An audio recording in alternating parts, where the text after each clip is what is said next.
Hi, everybody. Welcome back to Play Shift. We are your humble lore casters, and thank you so much for tuning in to watch this climactic battle against the Ikari Colossus in the Anathema Drylands. We're playing Daggerheart tonight for Play Shift. Let's go around and see what heroes we have at our table today. My name is Carter, he, him, and I will be your Loremaster for this evening. Let's start with Chris. Yeah. Hey, everybody. I'm Chris. I am super excited to be playing again. I'm playing Bronco. He is a gorse herder slash kind of outlaw-ish, but he also loves the mayor because the mayor's cool. Uh, yeah. He used to be a chill guy, not so much anymore. People keep messing with his town. He's the one that's supposed to mess with it. Yeah, that's Yeah. mayor. That's mayor as an elected official, not mayor as in female horse, right? Yes. Female gorse. Female gorse. Yes, that's right. Yeah. That's Bronco. Yeah. Natasha. Hello, I'm Natasha. I am going to be playing Sandy. She is a Wanderborn Qatari sorcerer. We learned in the last episode and her first episode that she may be a ghostly in some sorts. Ghost cat. Okay. And she's just excited to adventure and get into her first big rodeo. Yeah, I love it. Sean. Hi, I'm Sean. I'm going to be playing John Bloodtusk, Orc Warrior, and who has just recently discovered that the one terrorizing this town is his sworn enemy. Yeah. His cousin, Elliot Red Tusk. Yeah. A stain on the Bloodtusk name. Ooh. Yeah. So we return to the Anathema Drylands. This is a continent on the planet known as Telomere. This is where a lot of the setting for a lot of our Daggerheart stories are taking place. This continent is a blasted, badlands, drylands, cracked desert landscape, and one shining beacon of hope and light and community in this drylands landscape is Wyland's Gulch, where all of our heroes either hail from or currently reside and have found community there. Life is hard here in the Drylands, in the Anathema Drylands. I like to say the Anathema Drylands is a land of people looking for something to believe in. And in Wyland's Gulch, that something to believe in is community, the folks of Wyland's Gulch. It was set up as a kind of just a town that was near a small Essentia deposit. Essentia is this blue, like light blue, lightning charged crystal that has been discovered in recent years here in the Anathema Drylands and has led to what is known as the Essentia Rush. Essentia can power lots of magical artifice. It is used as ingredients in a lot of things, but mostly it is just raw power. So a lot of folks are looking to mine this Essentia. And Essentia mining is very dangerous. It requires the use of things called thunder bombs to even break apart this nearly indestructible blue crystal. That's so charged with energy, but once done so, that energy can be refined and put into things like batteries and various technological improvements that we have seen in recent years. Wyland's Gulch is a cooperative that was set up by the former mayor of the town, Mayor Hartley, who is now succeeded by his daughter, Logan Hartley, a former outlaw turned mayor. In the wake of her father's death. Her father was killed with the rise of the Ikari Colossus.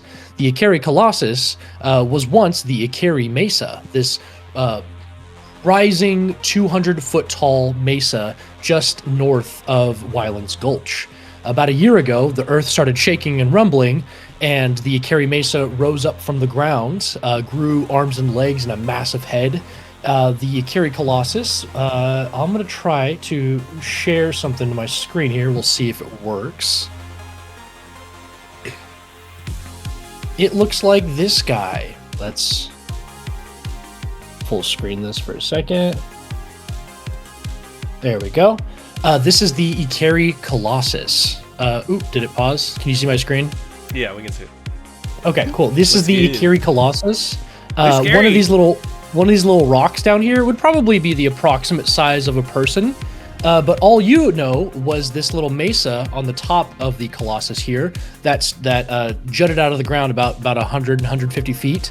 About a year ago, earthquake started and the earth churned and it got up, and as it pulled bits of the earth from it, it grew arms and legs. So it has this like hulking gorilla-like form with this very bird-like beak, and almost like kind of like mouth structure to it. You'll notice that there are some glowing blue structures on this Colossus. These are large deposits of essentia, of this like kind of lightning blue crystal. You guys know it colloquially as lightning glass. And you guys are able to mine that. In the wake of this Colossus rising up from the ground, it left a massive hole, like a quarry-sized hole in the ground north of town, and you discovered a very, very plentiful essentia deposit. And because you guys have a sort of cooperative structure to this town, everybody shares in the profits of this kind of essentia quarry, this essentia deposit that you guys have. So a lot of folks in this town are miners, miners, lots of adults and children in this town, but miners in this town who go and do the very dangerous work of mining essentia. And this town takes care of those folks and takes care of everybody that resides here or that cares to take up a stake in the community, do their part, and help make life better here in the Anathema Drylands. The Ikiri Colossus wandered the continent of the Drylands for a long time, for the duration of this last year, and recently it has been kind of on a beeline back towards Wyland's Gulch. And where we left off on the last episode was you saw the Ikiri Mesa kind of cresting over the horizon, with like kind of like the King Kong movie, like the massive sun in the background, the Ikiri Colossus kind of coming over the horizon, and you see the lumbering form of the Ikiri Colossus coming towards your town of Wyland's Gulch to disturb that peace. You know that some interesting things are going on, some maybe nefarious activities are being put underway by the Blackstone Mercenary Group, a kind of pseudo law enforcement mercenary guild or organization here in the Drylands that is basically just an extortion racket, like a protection racket, but under the guise of being kind of like sheriffs and marshals here. And that Blackstone that you know has shown up before. They have it on their lapels, but the Blackstone itself is named after a kind of matte black rock or mineral that they carry on them that seems to have an interesting relationship with essentia. So that is where we find ourselves today, in the hustle and bustle of Wyland's Gulch, as folks are moving back and forth. There is a little bit of panic in the air, but mostly it is ordered. Mayor Logan Hartley has done a good job, and you guys assisting Mayor Logan Hartley have done a really good job of kind of getting this town ready for this impending Colossus attack. It is still a good few miles from the city at this point, but you guys have had the time to prepare. You see up on the tops of buildings, there are these like scorpion-like ballista that have kind of like grappling hooks and like long steel cables that are going to be used to either try to slow this thing down once it gets, if it does end up getting to the city. There are various defenses. The town artificer has set up lots of automata. And his partner Grid the Goblin has helped him kind of construct these ballista and some items for you guys to be able to conquer this Colossus. You all stand there on the edge of town with Mayor Logan Hartley. Logan is a woman in her like early to mid 30s. She has like short brown hair. She always wears like a brown kind of Stetson cowboy hat. The Anathema Drylands, I should preface, is very Western style to its theme. It's very steampunk, so lots of technology. There's like railroad technology, everything powered by Essentia, of course. But I'd like to know what our players are doing as you stand there shoulder to shoulder with Mayor Logan Hartley, as you see the Ikari Colossus bearing down on your city. Not running, not sprinting, just a very slow but sure lumbering pace. Each fist touching the ground sends small tremors through Wyland's Gulch. I'll start. Bronco he has his walking stick that he always carries, and he's hollowing out sort of the bottom of it. He's just like using a knife to whittle out kind of a hollow in it, and he gets like a stick with a bunch of runes carved into it, and you see he like loads it like a gun, except it like pushes into the wood and it looks like it's flush on the bottom of his walking stick. But he's gonna take his time doing that, like he's whittling while he's like just kind of hearing Logan and everyone trying to plan what to do. Yeah, you hear Logan kind of going back and forth. Now, just to put the oil barrels on the other side of town. That's too flammable. The first thing this thing does is going to blow a bunch of shit up here.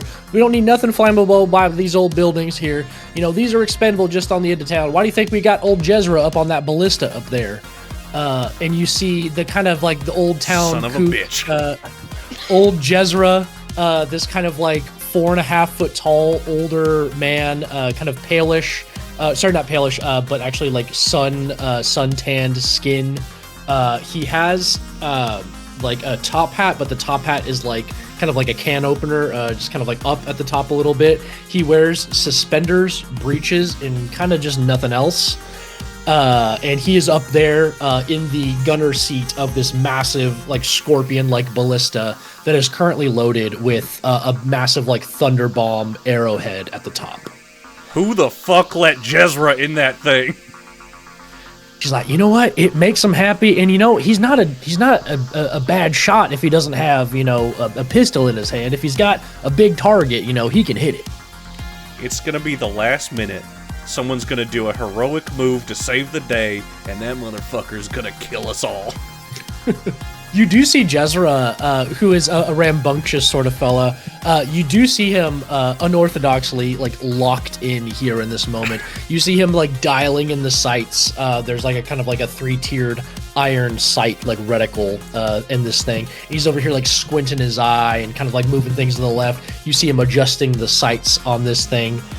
He's got a couple of younger folks from this town, a young Qatari person and a young Goliath man that are like helping load things and helping tend to this scorpion ballista. And you see he's just giving them orders left and right to be able to aim this thing. And you see he's just zeroing in the sights on this Colossus. Yeah, Bronco will never trust him. The opposite way. Yeah. Bronco will never trust that Jezra will ever do the right thing, and he wants to kill him, but at this point it's like Bugs Bunny, like the more you try, the more you just screw yourself over. Yeah, absolutely. Do you mind closing your screen share? Absolutely. Oh, that's my camera. There we go. Thank you. Yeah. I'd like to ask one thing above table if I can. Go for it. Between the two of you, which one uses the most hope? And do you have 3 open spots? I can heal with 3 hope.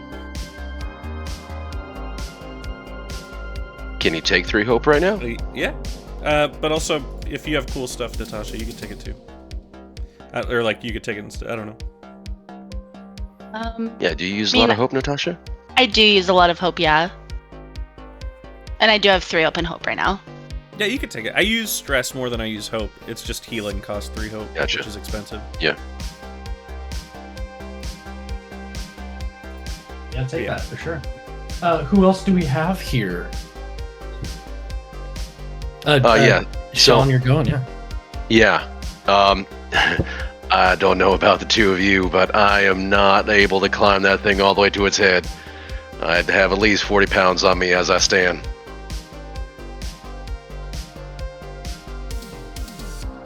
I mean, Do we have any way to get up there? maybe. My great shame was revealed. No, don't say that. It's not shameful. I could turn into a bird, I think.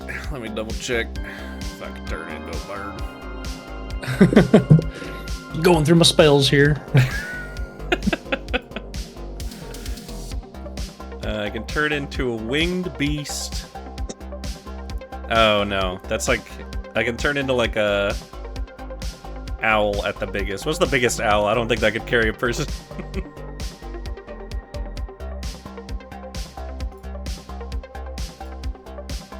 As you are contemplating how you're going to be able to climb this thing or get up high like you'll need to, you see this towering 300-foot tall Colossus.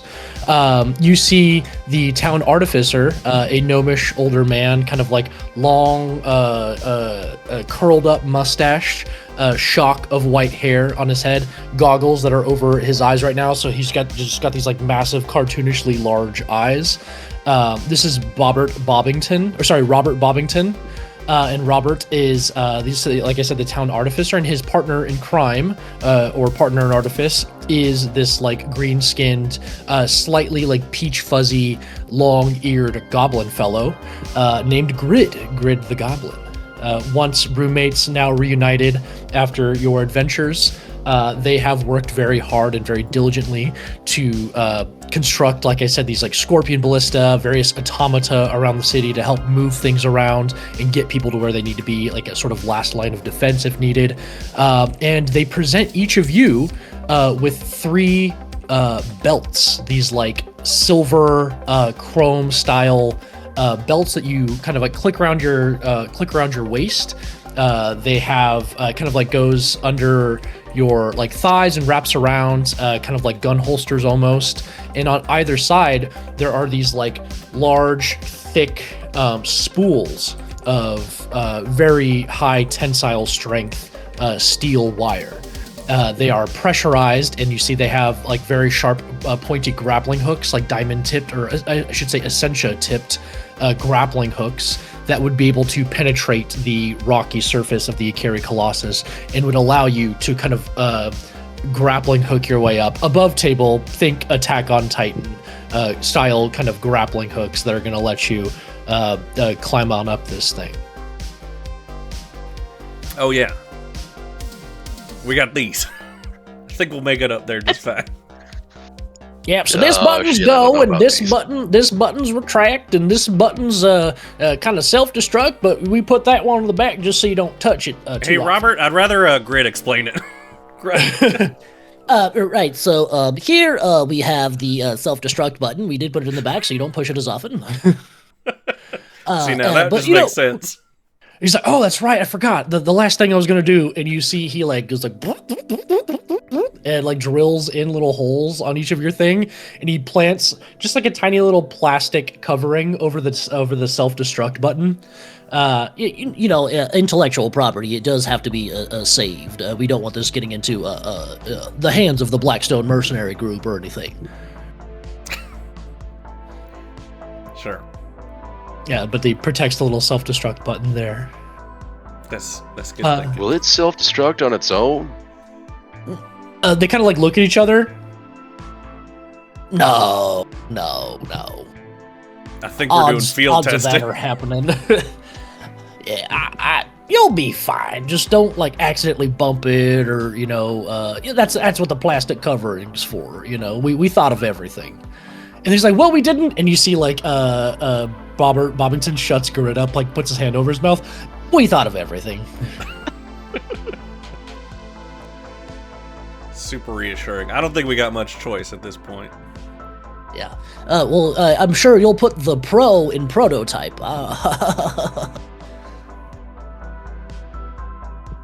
Oh hell, we're all gonna die. I mean, been there, done that. It was nice knowing you, John. I'm sorry, come again? It was nice meeting you, Sandy. And we have Sandy here as well. What is Sandy feeling or doing in this moment? Yes, I think every step that it takes and how it like reverberates the earth, hair just like sticks up on like the back of her neck, and she's just like, oh, it's just an automatic response. Don't mind me. I'm perfectly calm and collected and fine, and everything is gonna work out great because you guys are some of my new best friends, and you're gonna teach me everything that I need to know to defeat this thing, right? Sure, we'll call it on-the-job training. Yeah, exactly. Yep, I'm trusting you both fully.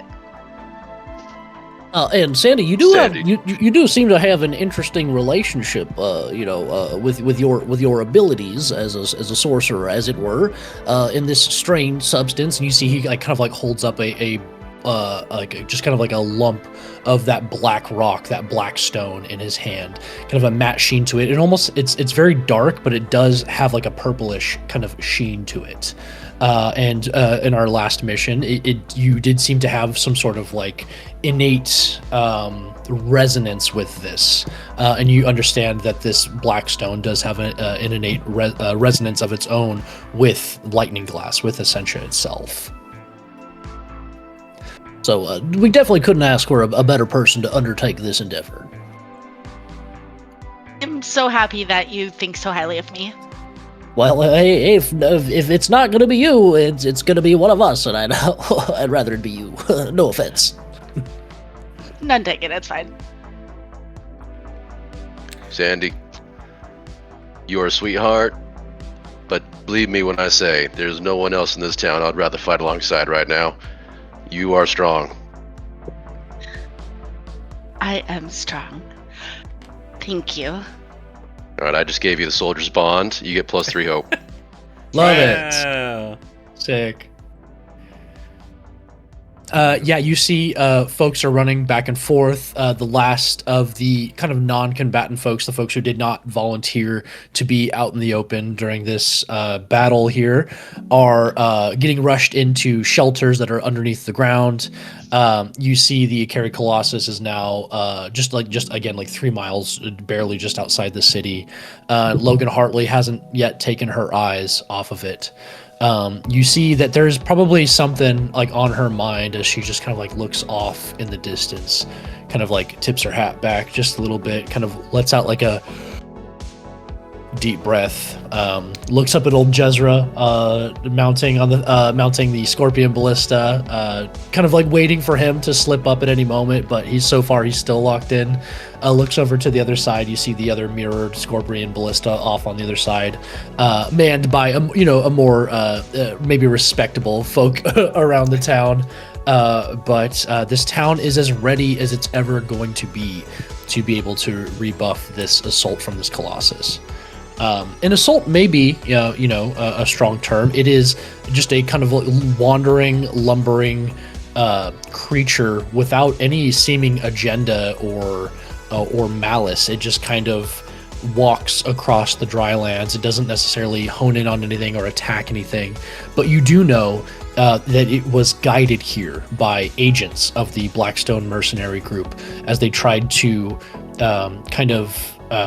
power up some of the blackstone that was found in the Essentia quarry just north of town, and that resonance, or that dissonance I should say, the dissonance created between the Essentia and the blackstone kind of was a sort of like beacon to this thing, and it was changed its direction to come towards Wyland's Gulch. So you know that this monster is maybe not acting alone, isn't quite the right phrase, but there may be other interests that are pointing this Colossus towards Wyland's Gulch.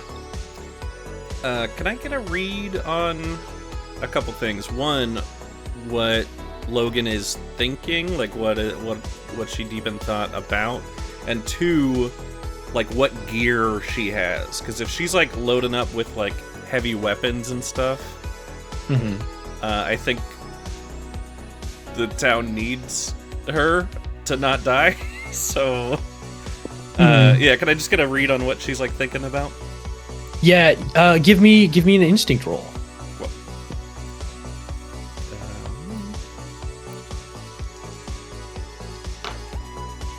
All right. Ooh, 14 with hope.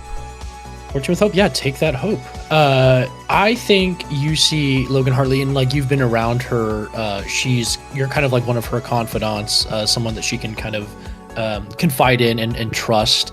And you see this far off look in her face that says, "Are we going to be enough?" You don't think her faith in you three is shaken at all, but it's just like, have I supported this town enough? And on that 14, over a 10 on there, you see her kind of like look back towards one of the larger buildings in town that is used as kind of like the town infirmary, where the two silver seraphs of this town are. Wyatt Dawnreach, a kind of a young hotshot gunslinger, doesn't play by the rules but is the best at his job kind of thing, and his veteran kind of mentor, Rick O'Shea, a kind of a half-orc gentleman. Wyatt Dawnreach is as a younger man in his early 30s. But the two Silver Seraphs are kind of this town's versions of like marshals and law keepers.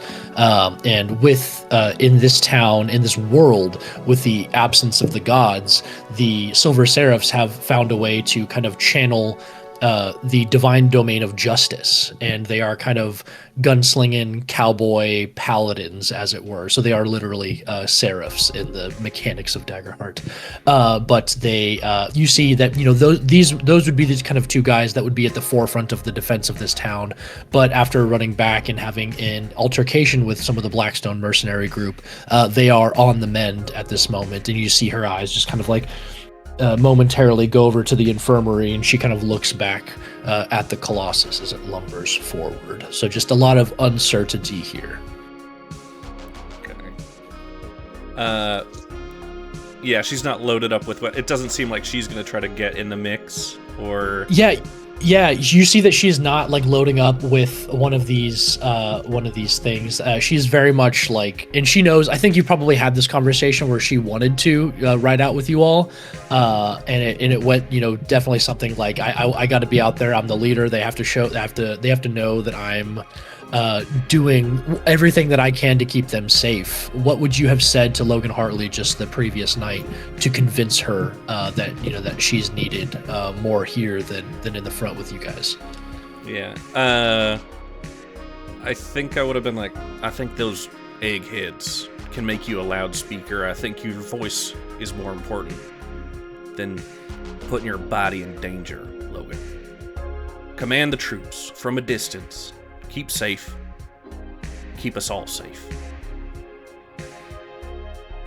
Hell, if I didn't see everything that you can do and all the right calls that you make, I don't know if you'd believe me, but I mean, I haven't seen you make a wrong call yet, Bronco. And as much as I want to be out there with y'all, I know that these people got to see me here. I ain't no hero, but I can be their leader. See? That's why you're in charge. All right. So extra don't fuck it up, okay? No guarantees. Who can guarantee anything in these crazy times? We fade back to the present moment as you are all getting saddled up. You have 3 Gorses, the toughest and the fastest sons of Gorses this side of the Drylands. You see, if you'd like to describe what Gorses look like, Bronco. Yeah, Bronco picked these ones special. Like, his upbringing was in Gorse flesh. He knows a good Gorse when he sees one, so he picked these ones. They're just super beefy, super strong, and more importantly than that, they don't spook easy. So they're gonna keep their cool.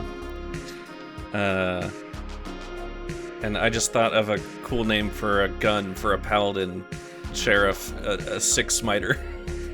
6-smiter, yeah, that's sick. Yeah, that's absolutely Rick O'Shea's famous 6-shooter. I love that. But yeah, so beautiful Gorses we're riding on. Again, Bronco has no attachment to them emotionally. Yeah, but yeah, Yeah, they're just kind of like locked on the horizon. You see that they're like looking at this Colossus, and they're not like skittish. They're not like stamping on their hooves back and forth. They're just kind of like locked in, ready to go. You see like maybe even like a little bit antsy to start running. And they have the crazy eyes, so they see a full 360. Yeah, they have the full like goat rectangle goat eyes. Yeah. But yeah, whenever you are all ready, you can begin to mount up on these horses and ride out to meet the Ikari Colossus. You do see Robert Bobbington and Grid just kind of like going back and forth. There are a couple like levers and pulleys that are meant to extract people at the last moment, like if they need to get them to higher ground or to get the people who are up on these buildings as like sentry and like lookouts and stuff, be able to get them down as fast as they can. They're just kind of making some last minute modifications. And you see one of the larger automata that they have created to help around town, this kind of like massive ball-like structure with 4 spider-like legs on the outside, just like ding, ding, ding, ding, ding. You see that this thing has like a massive kind of like cone that like comes up out of this ball, and it's got like blue, like essentia blue eyes. And then you see it starts to like a little like dendritic lightning shooting out from its eyes and from its like inner core. And then you see Grid look up at it and just go, Bobber, did you notice anything about this? And then you see it like sticks out all of its like 6 arms. Each of one is like a different blade or like a different grabbing device. And then it just begins like crashing into one of these elevators and like ripping things out. You see other automata around the city of various like make and size and design. You see them all begin to like spark this like blue electricity from their eyes as they all begin to go a little bit haywire, and they begin to assail the people of Wyland's Gulch, causing panic. As I spend my first fear to create chaos here in this scene, you see some of the automata made to help defend and support the folks here have likely been sabotaged here. And they begin to upset the defense network that you have carefully crafted over like the last month or so here. You hear Logan going, "Damn it! We didn't think that they had gotten in." To preface, you had seen there had been like other automata that had been like sent to this city to like cause chaos and things like that. So this is not the first circumstance you've seen of automata going haywire here in Wyland's Gulch. And it seems to be manufactured for this exact moment when chaos would do the most damage. You see Logan Hartley moving back and forth, shouting orders to people. She says, "No, stay up there. We'll find another way to get you down. You got to stay up on those ballista." You see Jezra is just locked straight in. He's like, "Don't worry, I ain't going nowhere." And he's like, like fires in. You see he lets the first. You see he lets the first bolt go, and it fires off into the distance. It sails. And it lands just at the foot of the Ikari Colossus as it's about to like put its fist down. You see the thunder bomb. It sounds kind of like the Jango Fett detonation charge. The coolest sound in the world. The best sound in the world. That's what these thunder bombs sound. And then as it puts its arm down, as it's about to like basically put all of its weight there, you see it gets blown back and it kind of like stumbles back for a bit. You see almost about to like knock over on its side, and it rights itself. You see little blue balls of lights begin to float up around the Ikari Colossus, now 2 miles out, and they just begin to kind of like circle around it like little ball lightning you would see in the desert. And you see the beginnings of a massive cyclone begin to surround the Ikari Colossus. It like summoning a storm around it, or these little blue balls of like lightning, these little elementals summoning a wind cyclone around it. Oh, great fucking work, Jezra! Oh, hell, he pissed it off. Now, you saw what I did to that thing. It was going to be pissed off eventually. Now, get your asses on out there. And you see they're already starting to like load up another thunder bomb. Logan's like, "We'll take care of the chaos here. Try to slow it down as much as you can. Take it down if you really can. Look. Yeah, I mean, take one more glance back at the town, see it's all getting fucked up. Yeah. Look back to Logan, just make eye contact. And I'll, kick my gorse into action. The camera cuts, and you guys are a mile outside the city, riding through this. You see the storm is already like beginning to grow. It's like buffeting winds against your face. I don't know if you have any like sort of eye protection or anything, but you feel like you are walking into like sort of like a windstorm or like a sandstorm, just debris going left and right. You'll see like little sparks of like a little blue ball of like kind of like going by you in this storm, things that you would recognize as like tiny little elementals. Can we still see the Colossus?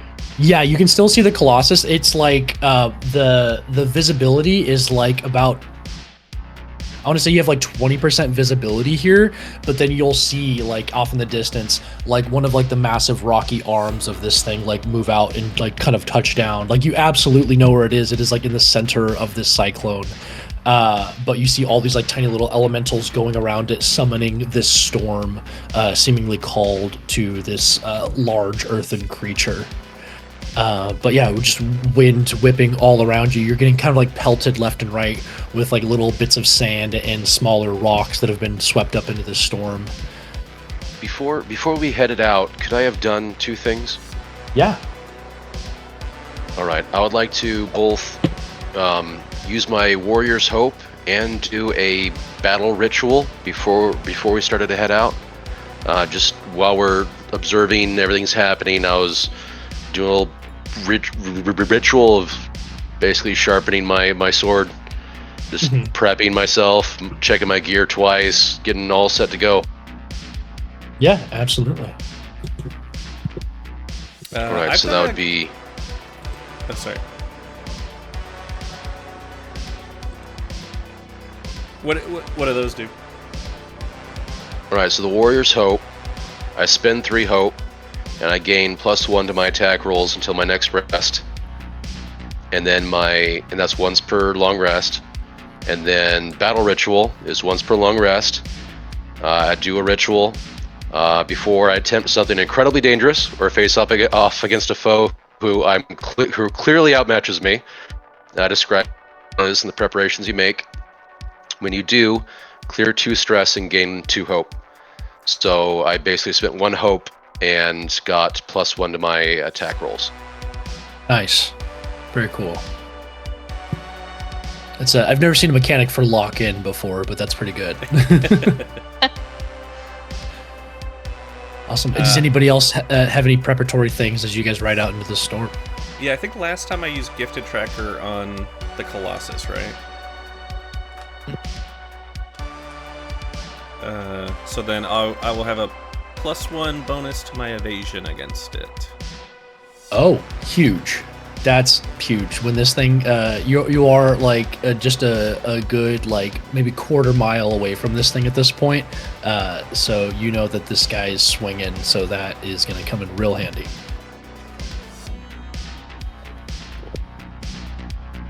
Anything Sandy is doing to prepare this moment? No, not at this moment. All right. Well, you see these kind of like pestering little like blue sparking ball lightning elementals that are just kind of like crackling around. A lot of them have been just kind of like letting you ride on by, and then you hear like a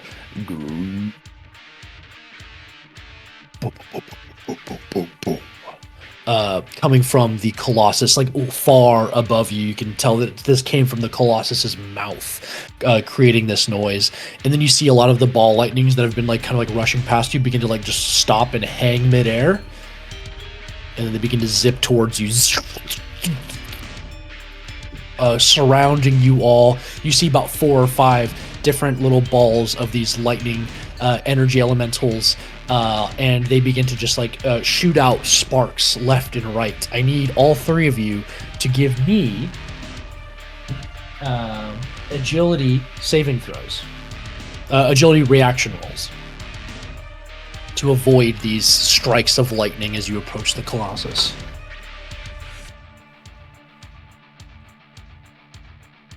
Hell yeah. That's an 8.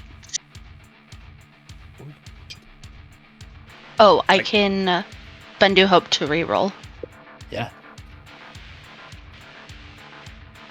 These guys, not too bad. I got 19.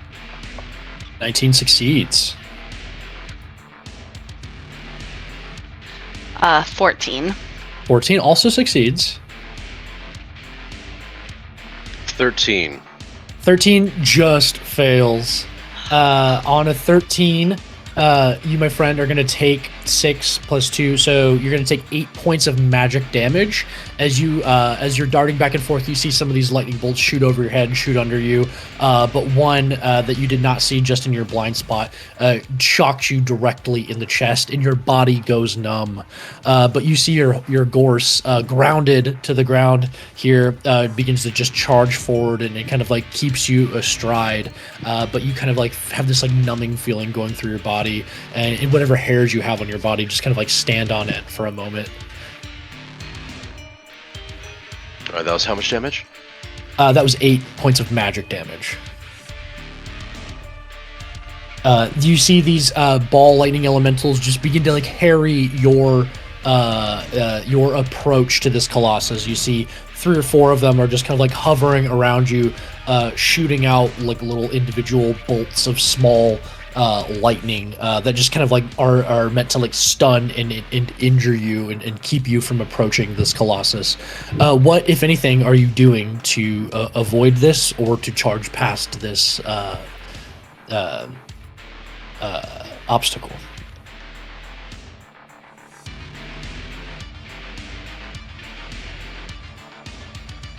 John or everybody? Oh, just anybody. Are you all just kind of trying to like ride through this part of the storm? Are you trying to attack these balls of lightning? Are you trying to cast something to push them away or charm them? Anything is open to you. They're just currently zapping you like left and right, but so far you've been able to dodge their strikes. Do they come within melee range when they swing by? Yeah, I think they definitely do. Yeah. Would that trigger my attacks of opportunity every time they zip past me? I'll say one at least has done so far. Like one strikes you, like you catch it out your blind side. You don't see it soon enough to like avoid the strike, but as it kind of like zips by, you would have a moment to be able to strike at it. Yeah, I'll try to swing at it. Yeah. And it's just like it's like a softball-sized ball of just like roiling blue lightning lights as it goes past you. So what does that look like as you go to strike at it? I would have my hand on the hilt of my blade while my greatsword while riding. I get struck, and right at the tail end of it, I'm able to unsheath the blade and catch it with the tip of the blade and see if I actually strike it or whizzes past me. Yeah, go ahead and give me an attack roll.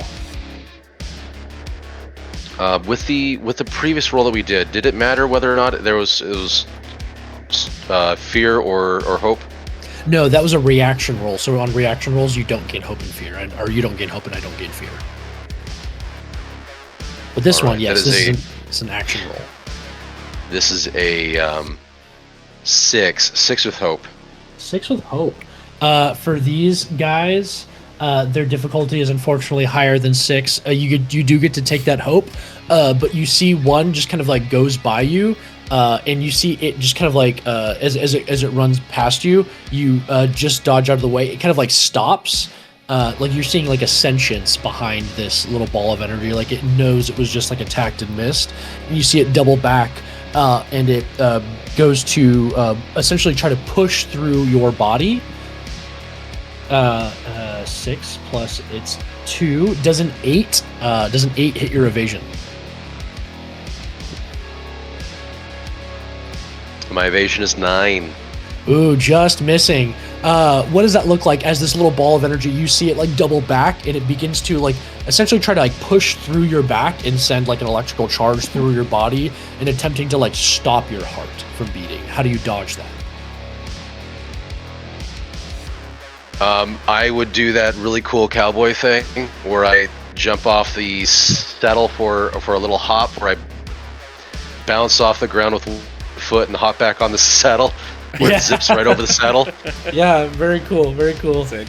Just kind of like going just past you as you leap off here, able to grab back onto your gorse and keep on riding through. I'm gonna ask for one more agility saving throw from everybody, as you're just constantly being harried by these things. But if anybody else would like to take a strike at these things, you may after this. But agility reaction. Can I try? I want to try to do a Veil of Night, which I can create a temporary curtain of darkness between 2 points within far range. Okay. So I'm thinking like one straight ahead where we're going, and then the other point behind us to try to create like a darkness like above our heads. Sure. Sort of Yeah. thing. Yeah. Go. Does that require a spellcasting roll? Yes. Give me that spellcasting roll. Right as you see these, they're all reorienting themselves and going in for another attack, but you get this spell off first. That's a 16. 16. I think that succeeds your spellcasting check. Yeah. Yeah. And what are you doing? What are you doing with these like two bodies of darkness, but ahead and behind you? So I'm just trying to think of ways to hide us from like these things trying to attack us. And then, well, the cool thing with it is we get advantage on attacks that we make through the darkness. Okay. Yeah. So I'm just trying to make us have to do less work on our journey there. Sure. I'll say with that, as you create that darkness and it kind of and you ride on into it, it envelops you. Everybody, give me an agility reaction roll to avoid the lightning, but do so with advantage. So you're going to add a d6 to this roll. Hell yeah! But it's just a reaction roll here. Oh. 15. 15 succeeds. 18 instead of 17. Yeah, succeeds.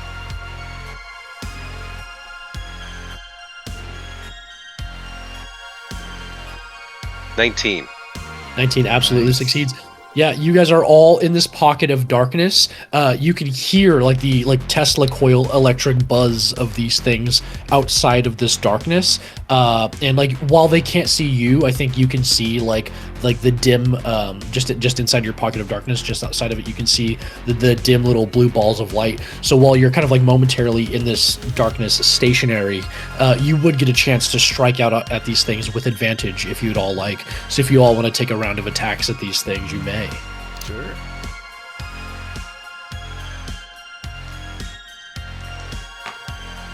Who's going first? It's Daggerheart Spotlight mode. No initiative, baby. It's loosey-goosey.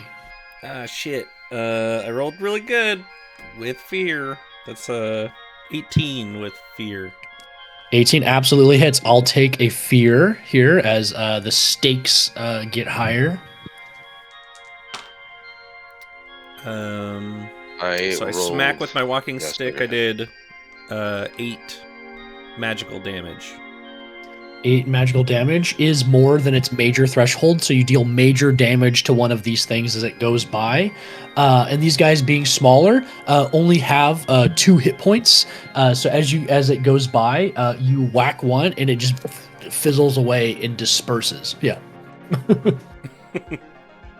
Little pop-it sound. I got an 18. Oh, sorry. Go, Sean. I did a 10 with fear. A 10 with fear unfortunately does miss their evasion. So as you do miss, I gain a fear from that.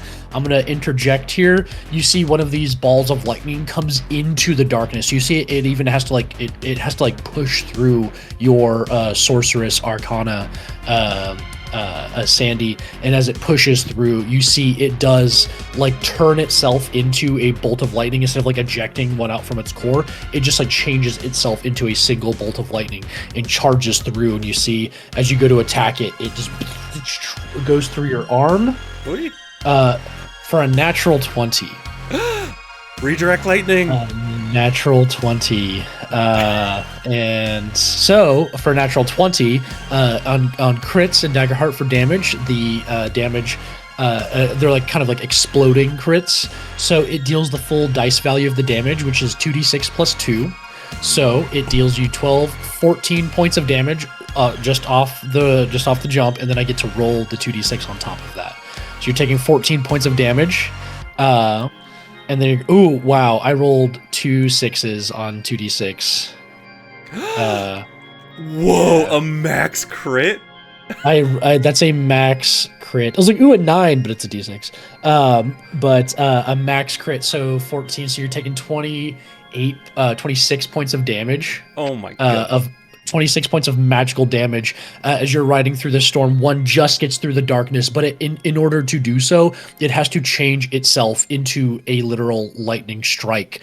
And this one lightning ball does dissolve in this one strike, but is able to channel all of its existence through you, John, in this moment. John! I think on that max crit, I think you see him get stunned here in this moment where like he is there's electrical current going through your body, just like the moment after you get tased, all of your muscles kind of like clench up in this moment. Your gorse is still riding on through you guys as you guys exit this pocket of darkness. I want to right before that, I do want to see what Sandy is doing to these guys. I'm trying to hit one with my dual staff, and I got 18 with hope. Yeah, 18 absolutely hits. Take that hope and roll damage. But yeah, you see right as you strike, John takes a massive lightning strike to the chest. That's 11 magical damage. 11 magical damage. Yeah, you see this one also above its greater threshold. This one dissolves as well as you smack into it. There's a burst of arcane magic, and it shatters into tinier sparks of blue lightning and dissipates into this darkness. So you've dealt with 3 of the 4 lightning ball elementals here. One is just still pursuing you as you guys rocket out of here, out of this darkness. You look to your side and you see John just kind of like lulling back and forth, his eyes almost like glazed over, but still his gorse keeping him astride as you guys run towards the Akiri Colossus. You see one of its massive arms coming out of this like windstorm and landing not but like 50 feet in front of you. You all feel like the massive like shake of the ground. What are you doing here in this moment as your friend is almost catatonic? How much health did you actually mark?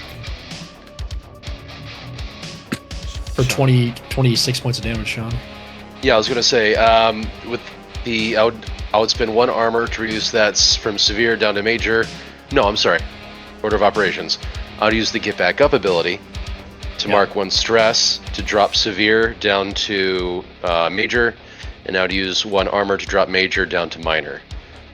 But nice. Yeah, Okay. I looked like Home Alone, just being zapped with the electricity.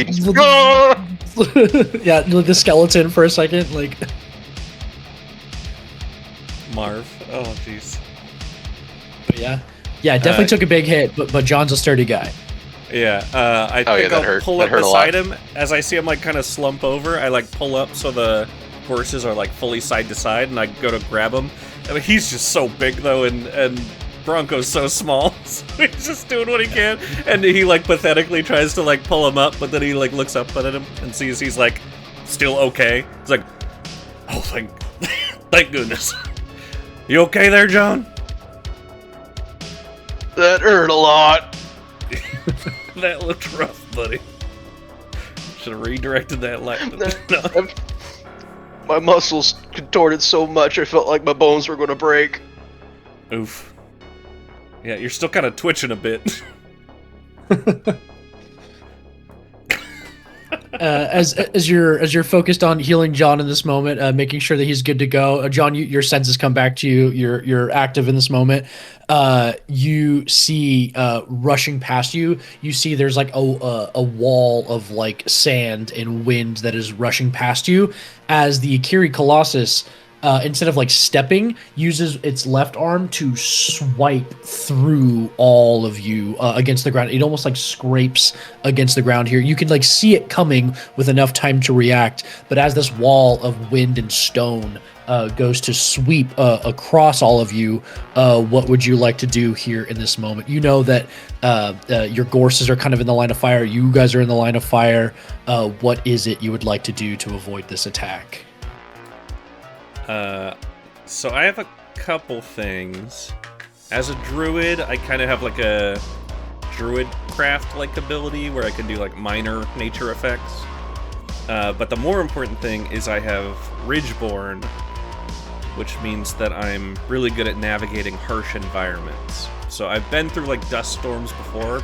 This is definitely the worst one by This far. is a dust storm while a mountain is attacking you. But Yes. yeah. So yeah, I think I'm just gonna try to like do as much as I can to. Ooh, actually, should I do a spell about it instead?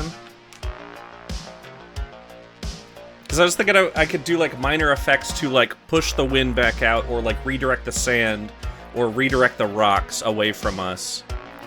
Yeah. But if it's really bad, then I could potentially It's bad. It is a wall of stone that is being like swept towards you guys, right? Like if you guys are here, it's currently like here. So it's like, are you doing anything to save the gorses in this moment? Are you gonna let them be off on their own? Are you gonna jump off and try to get on the arm as it passes by? Or are you gonna try to like swerve off and avoid this strike altogether?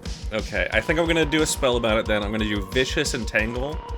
And I'm gonna try to like make vines just like shoot out of the ground. Or like tumbleweeds shoot out of the ground.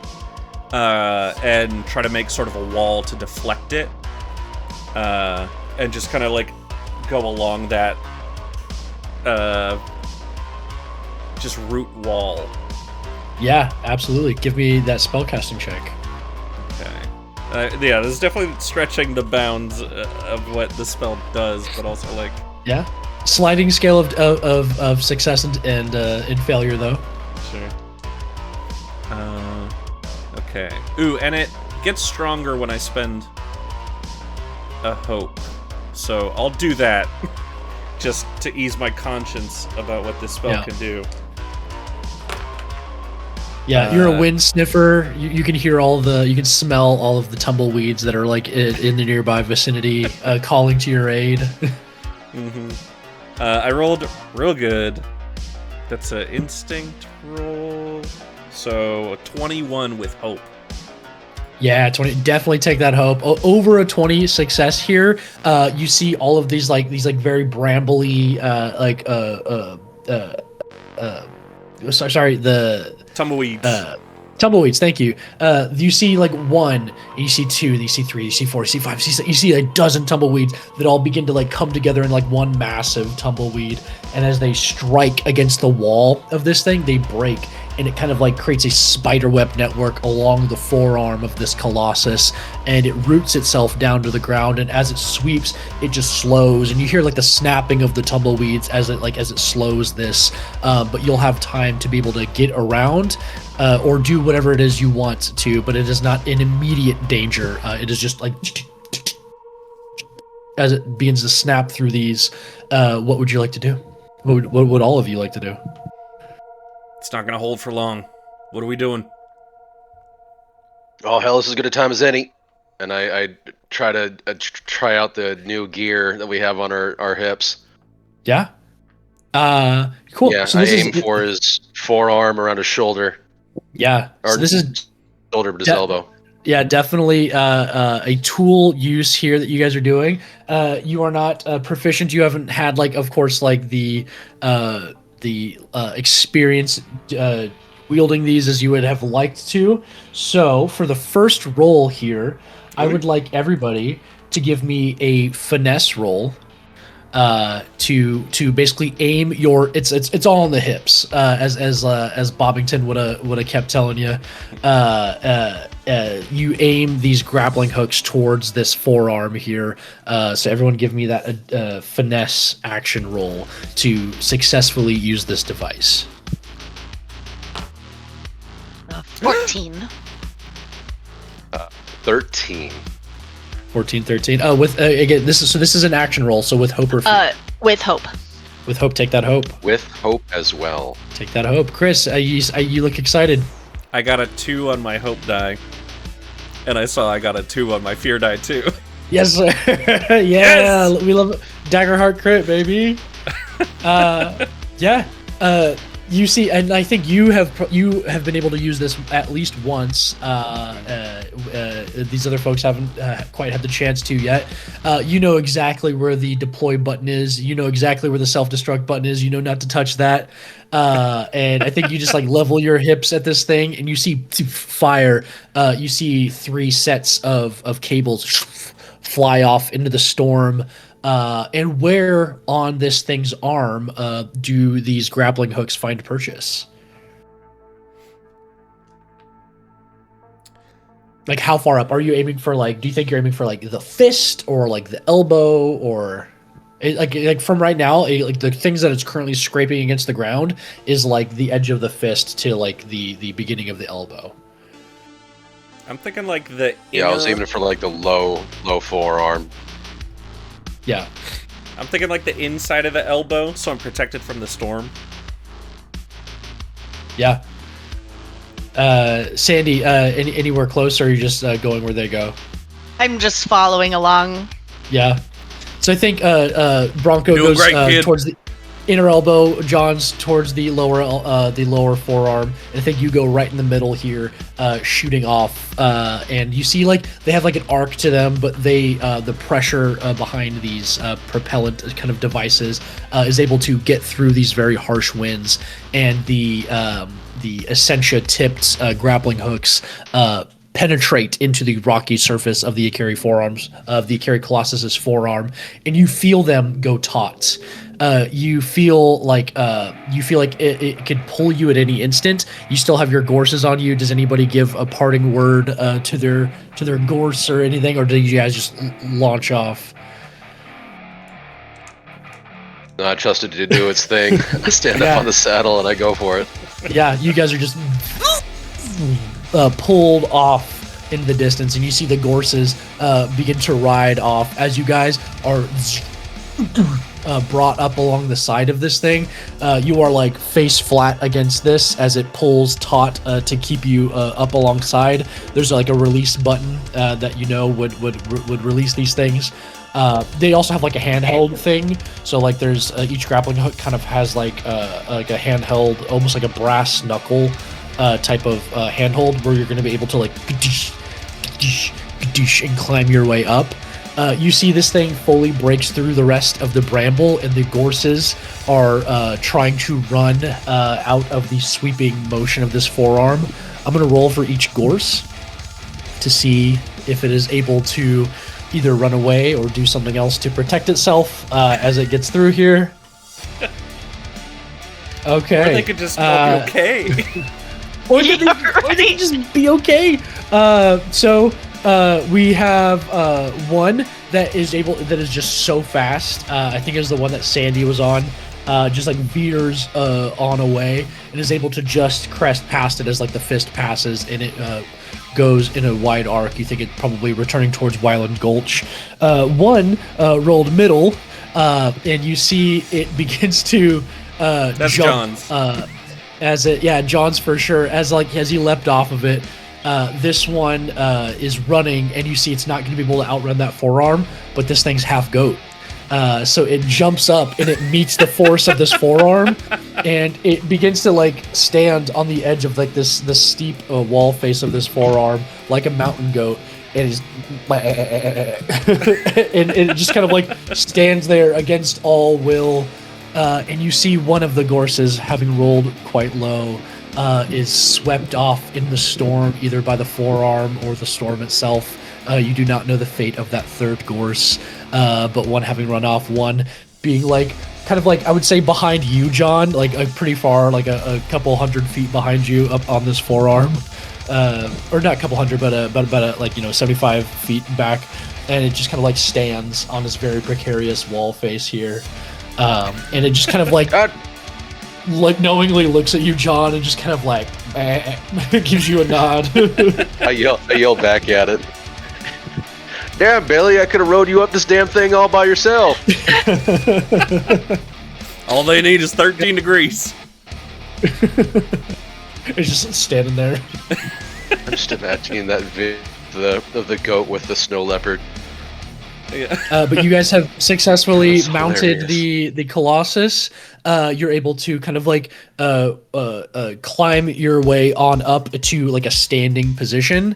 This thing, as it sweeps its forearm across, it begins to pick it back up, and pretty much at any time you're going to want at least one of these grappling hooks like embedded into the rock face, so that you're not just like thrown all the way off. But your orientation changes as this thing like lumbers its arm on up, and then crashes it down to the floor again. So like every like 15-20 seconds, you're like being lifted up off the ground and then crashing back down. So it's like the hardest part to hold on is the crash down as it like puts all of its weight on that limb and moves forward. But you guys are successfully on this thing. You begin to climb up this thing. I do need a strength action roll from all of you guys to just navigate up the first part of this arm. Can I spend a hope to do wall walk upon myself? Yes, absolutely. I can climb on walls and ceilings as easily as walking on the ground. Yeah, that's cool. Ooh, nice. Yeah. You see the Gorse also had wall walk cast on him. Like permanently cast. So you will not have to basically make any of these. You will. I'll say with that spell, you don't have to make the strength check because it's not about holding on. You're already like that's your default setting is stuck to this thing and able to move up. But from you two, I'd like a strength reaction roll.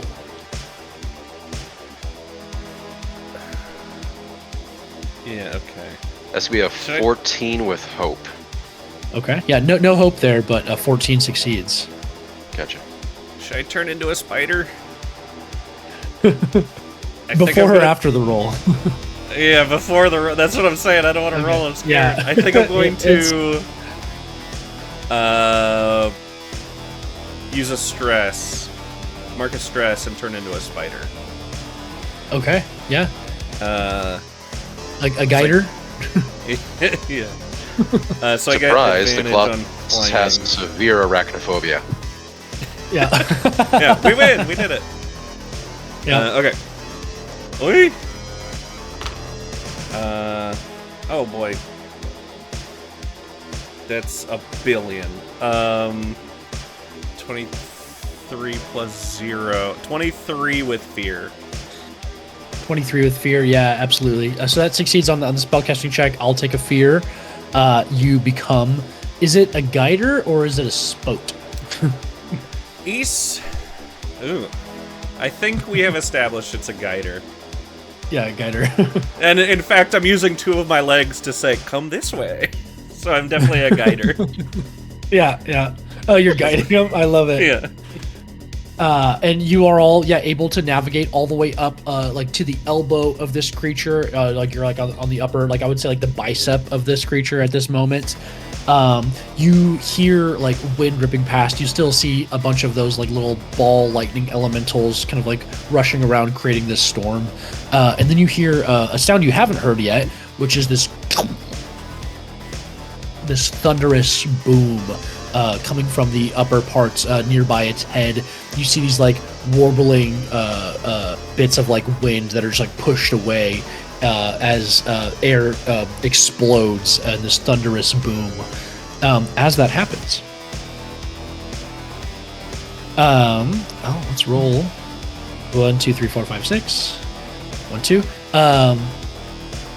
Bronco. At the moment that the thunder goes off, you feel a piercing pain strike into one of your spider legs for 9 points of physical damage. Oofa. That's okay. That's minor damage. Or what's the?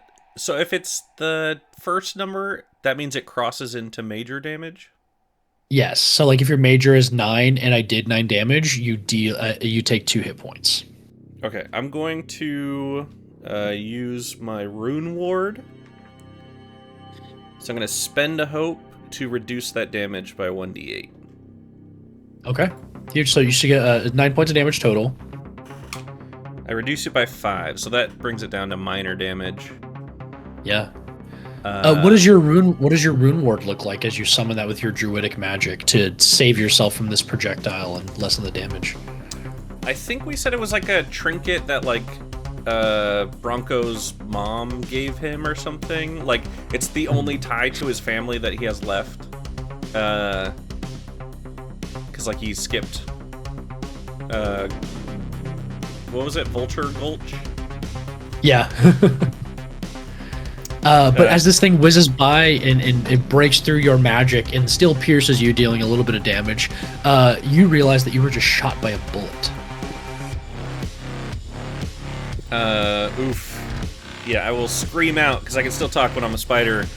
Watch out! They're shooting. They're shooting. They're shooting. Storm shooting at us.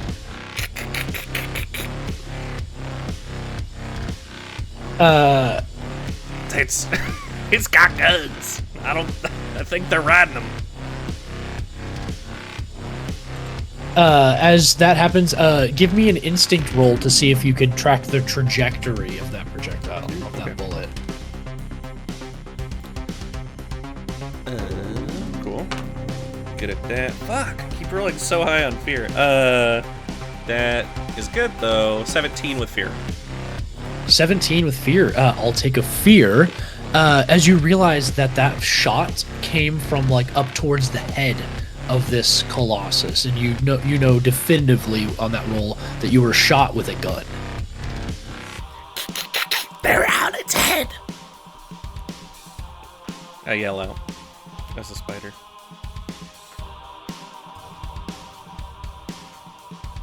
So everyone knows that.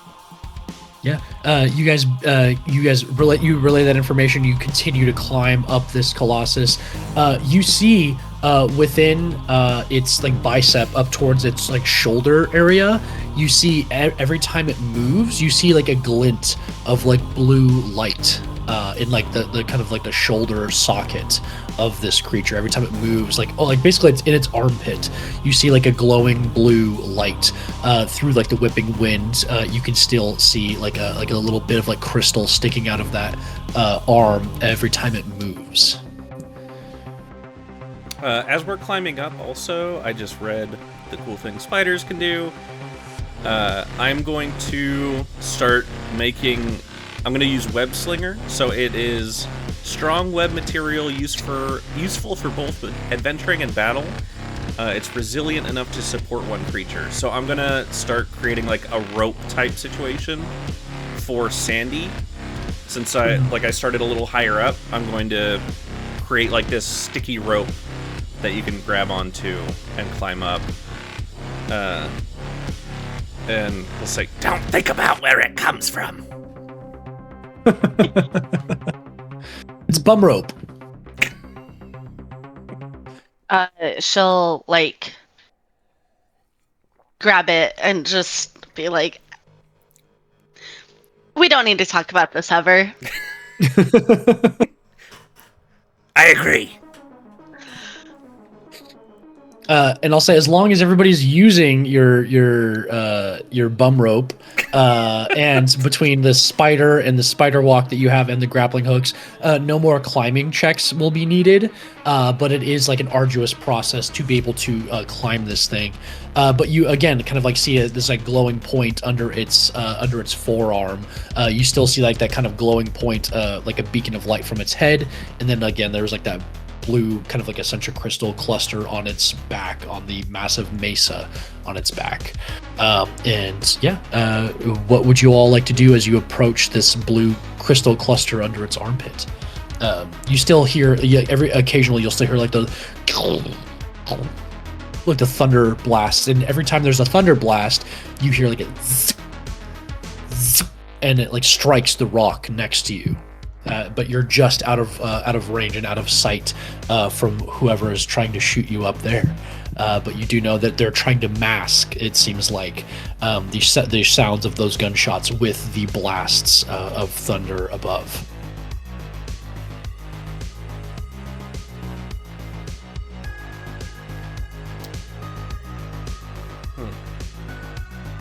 What happened when the Blackstone and the Essentia touched? There was a like reverberating like a dissonance, and it seemed that it elicited like more power from the Essentia, like more erratic like pulses of energy and power from the Essentia itself, and the Essentia gave off like this very dissonant kind of like warbling sound. Sandy, do you have any of that Darkstone? This is my spider voice.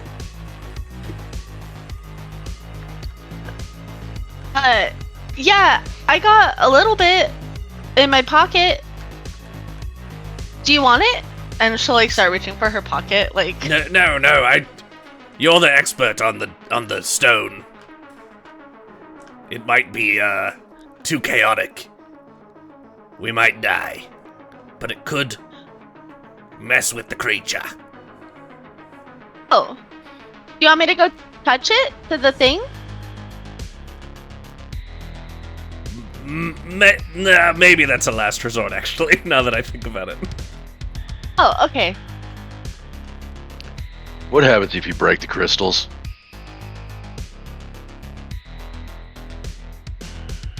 I don't know. Just asking for a friend. I don't know, I've never tried to break one of these crystals before. I've only seen it explode from a tip of a ballista. Yeah, and you know that like thunder bombs are used to like mine these things. It's the only thing that is able to like break these things out of, or like break these things up into smaller pieces. Thunder and like lightning energy are like the only things that are able to like carve into this. Some folks are like getting real smart and like channeling that lightning into like lasers almost, and like beginning to like cut through the Essentia. But that's like very cutting edge technology, pun intended. But for the most part, it is a very indelicate process of using thunder bombs to break this Essentia, this lightning glass, apart. Like how far up would you say we still have to go to get to like maybe like where people or where someone's trying to shoot us from? Yeah, I think after that hail of like thunder and gunfire, you guys kind of like crept around like the inner part of like you guys like started here, went all the way up, and then crept around like inner part of the bicep. So like you're like here to it right now. So you're a good like 50 feet away from this like glowing blue cluster that just kind of like pulses with energy. Not dissonant though. It's just a pulsing blue Essentia crystal. The crystal itself is about like 15 feet tall, about 5 feet wide, with like jutting kind of like raw crystalline structure. I would like to mark a stress to go into my spirit form. Okay. And Yeah. like so I can move through solid objects. So I would like to move through it and like go up and try to like just poke my head out to like scope out what's going on up top. And just see like how many, who, what they're doing. So you're trying to like move through like the shoulder itself and like sit up here and like kind of like, look up and around. Sure, yeah, I think you're easily able to like spider walk, phase through. You move past that. You move past the blue crystal structure. It like reverberates with this energy, just like this blue. almost like if a Tesla coil was like put inside of a crystal, so it kind of like reverberates through the gem structure. But as you move past it and you crest along top of the shoulder area, give me a instinct roll I'll be right back. yeah, go for it, to see what you can see.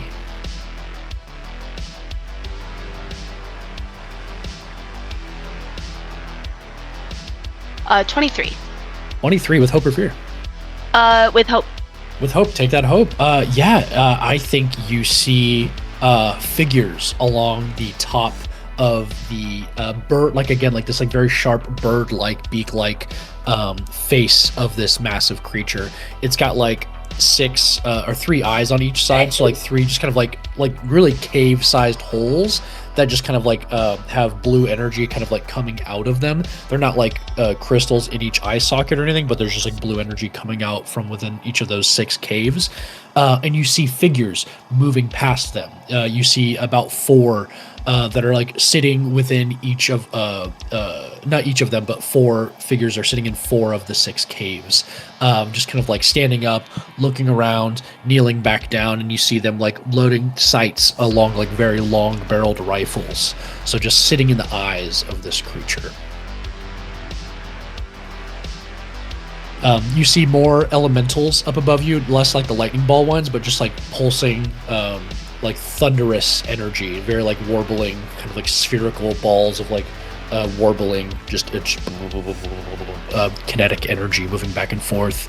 And then every now and then you'll see one of them pull out kind of like a object in their hand, like a rod of some sort that looks to be like dark or like black.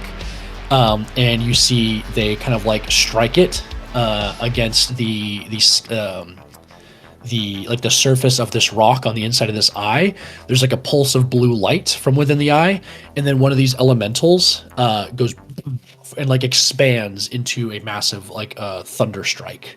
And you hear like that, and you see one of them line up a shot and try to take a shot down at your friends by the armpit, and missing just because they're under that cover. But yeah, intentionally like cracking this so to set off the thunder elemental to mask the sound of their gunshots. I see.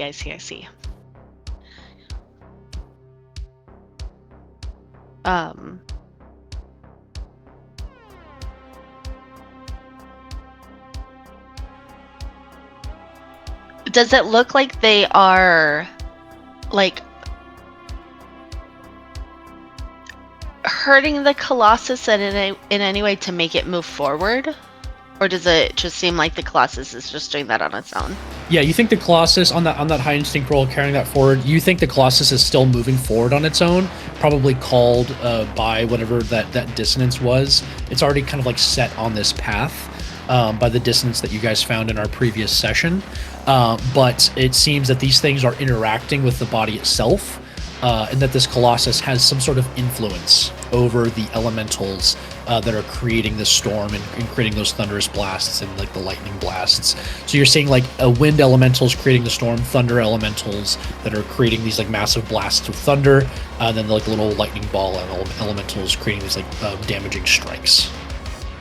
And then the four shooters with very long, sleek-barreled rifles. Each of them has a kind of like a 1.5 foot long black rod in their hand that they're just striking against the creature. It kind of creates like a dissonant, almost like a very low-tuned tuning fork. And then that energy is just communicated or translated some way up to these thunder elementals that are setting off a blast of thunder.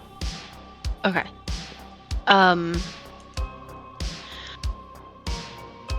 How far away-ish would you say I am from like the eye caverns? I'd say about 100 feet, just like from the shoulder to like this thing's beak. Yeah. It's like a little, it's slightly above you at an angle, so you're about like a football field away. Okay. Just about a football field away from this thing. No, sorry, that's 300 feet. So no, you are 100 feet away from this thing. Okay. I'm getting my measurements wrong, but yeah, just about 100 feet away from this eye socket. Okay. I will head back down and like poke my head out next to where I left my comrades and just be like, okay, there's 4 of them. They are using elementals to disguise their shots at us. I don't know how we're gonna pull this off, you guys. It's scary up there. I mean, nature's gonna be what nature's gonna be, but people.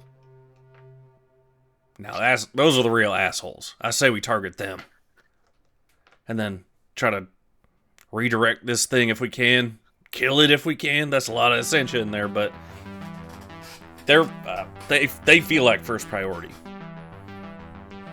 Wait, they feel like first priority. What's this better race again? As Is it not the droids you're looking for? when Sandy went ghost and went up, you guys had about a minute or two nearby this crystal. Would you guys have like checked anything out or looked at anything in the meantime while she was off scouting? Yeah. Do we have any goodie bags or anything that were given to us before we set out? Like little thunder grenades. Interesting. I like that. That's a good. We could like blaze in the dark kit. I know. That's what I'm saying. Like well, here's the thing. You have you do have things with self-destruct buttons on them. Is what I'll say. Oh. Do we know what the self-destruct looks like? You flash back to a couple of days before when they were putting the fine-tuning touches on these things, and you saw that like these things are powered by like an Essentia core. Like these do have like a small like refined like almost like sphere of Essentia crystal in the middle of these things. All right. I don't need my belt. Really. My belt has sort of shaped into me. It's gone into my body. It is part of me now. It's a insider inside him. Don't spy there. I clap my That's my hands. self-destruct button. I clap my hands. Hey, Sadie, I got an idea. You still need your belt? Sandy. No, I don't need it anymore. I mean, I could do this, and like, I just put my arms in and out of the Colossus. Art, you're gonna have to explain that one later after a few drinks, but please, I mind if I use your belt? Sure. And then I'll like go back on the, so I'm like completely on the outside. My wall walk is still up because it lasts until the end of scene. Yeah. And then I will mark let me see. I'll mark a stress to transition back out of my spirit form, and then hand over my belt. Yeah. And then mark a stress to go back into my spirit form.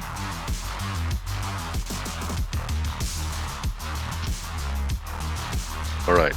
Do you need some adhesive? And I pull out a little bum rope. Claw it. Over No. to you. No. I got an idea. All right. I take the belt. I shoot both ends of the hooks into the shoulder where I'm standing, Smart. and then I run towards the back of his pit to get enough of the line out. Lock the line. Take off the safety over the self-destruct. Run back up onto the shoulder. Yeah. With the line loose, hit the button and toss it, and then watch it pendulum down into his pit and hope it blows at the right time. Yeah, absolutely. Give me a skill check. I will say this is an awesome idea. Give me a skill check of your choice here. So give me an action roll of a skill of your choosing. You can opt to spend hope to add experience to this if you really want it to succeed, or trying to get a higher result. But it is up to you. But I will ask for some sort of skill check associated with this. Can I do a strength skill check to get the throw just right? Yeah, I think just and like then, so it pendulums correctly. Yeah. Yeah, and then if I can, I'd like to use my experience, my sharp-witted and well-balanced. Yeah, absolutely.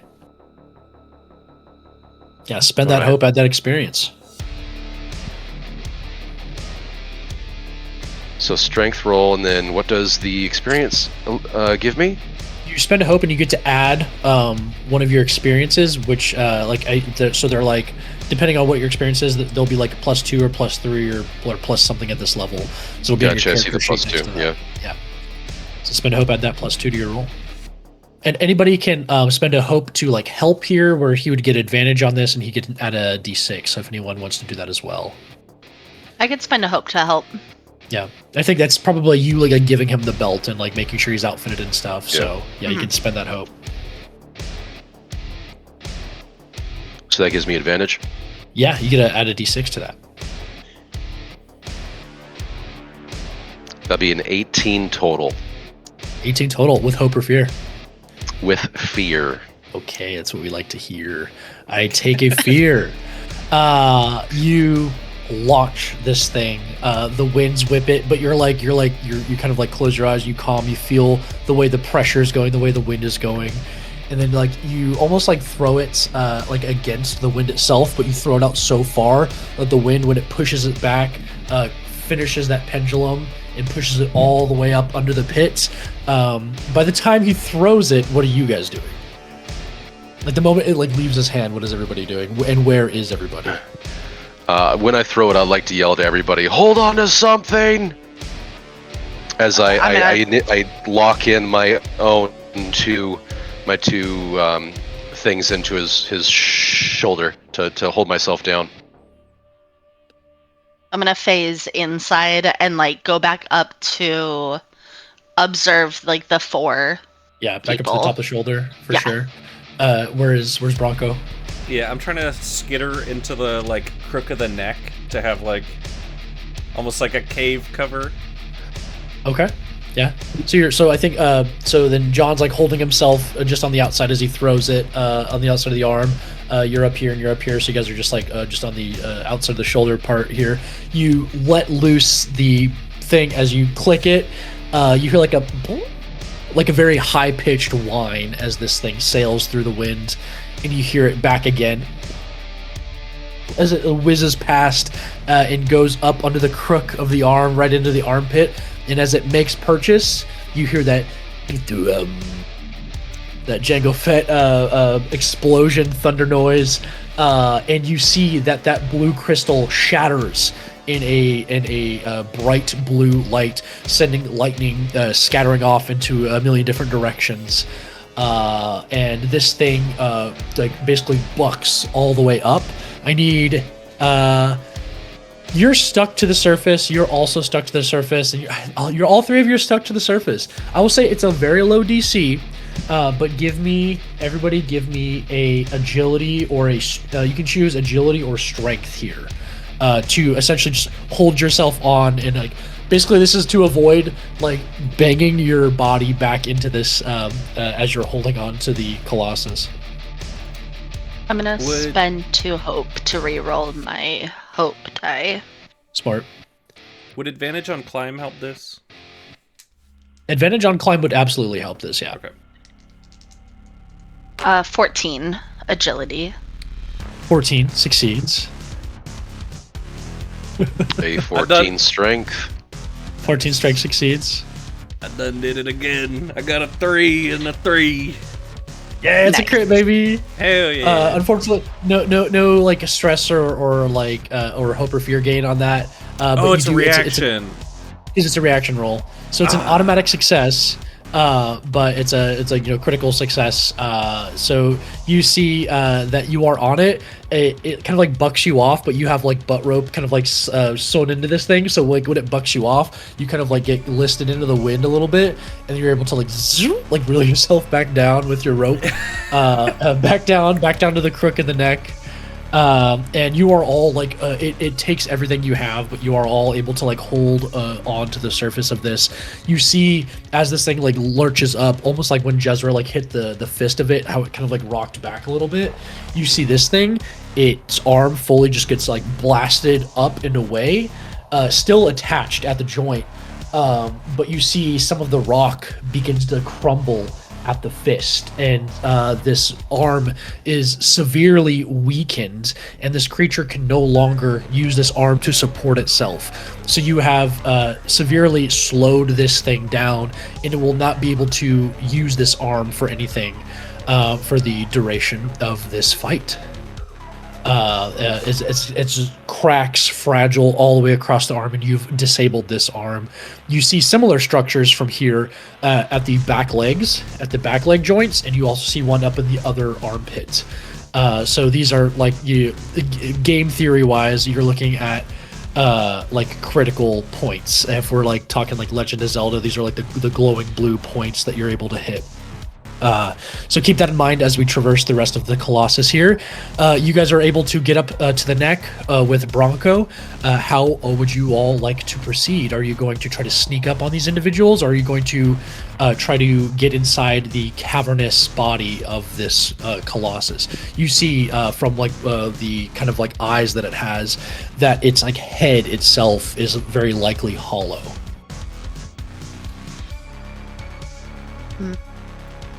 I'd like to try to get inside the head. Yeah. Same. Okay.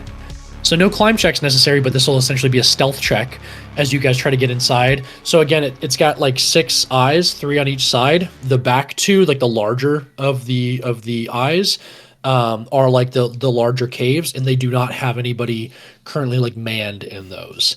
So you guys all say you're approaching on the right-hand side, having blown up the right arm. You guys, I'll need a stealth check to see if you can evade detection from these 4 gunmen. You see they're just kind of like looking back and forth, trying to see where you all went. Actually, you know what? I'll roll 4 saves because they did not expect that explosion to come. So I will roll 4 saves for them to see who, if any, survived that. Okay. You see that all 4 are able to stay on. One of them does have like a very bloody, almost like a concussion. He's got very badly battered, blood running down the side of his face. But the other ones were able to hold their footing. But this one took some damage from being rocked back and forth by that explosion. But let's do stealth checks all the way around. And these are again, these would be finesse action rolls. 14. Very cool. 14 succeeds.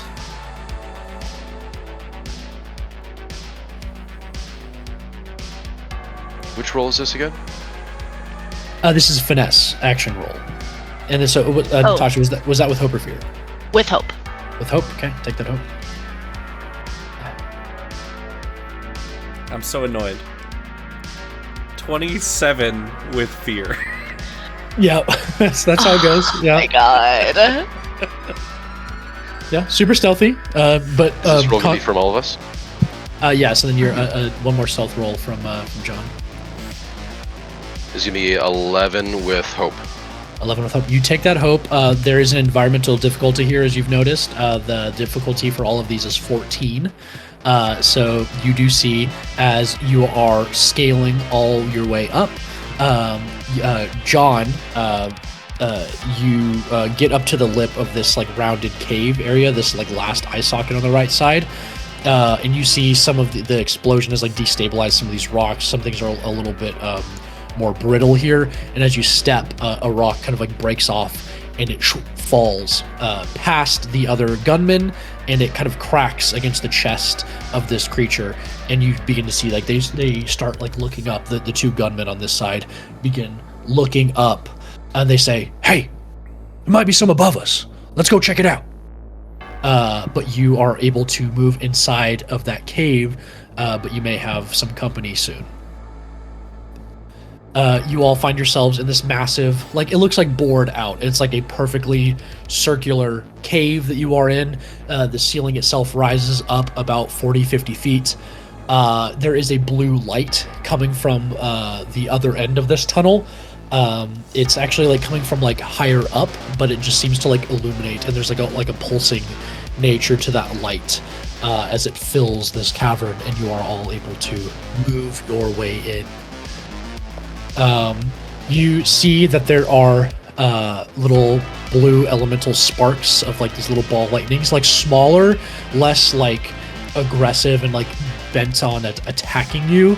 You just think that they have all like the elemental creatures that are here have just kind of like gathered, and none of them have like a human form or anything. They're very like abstract forms.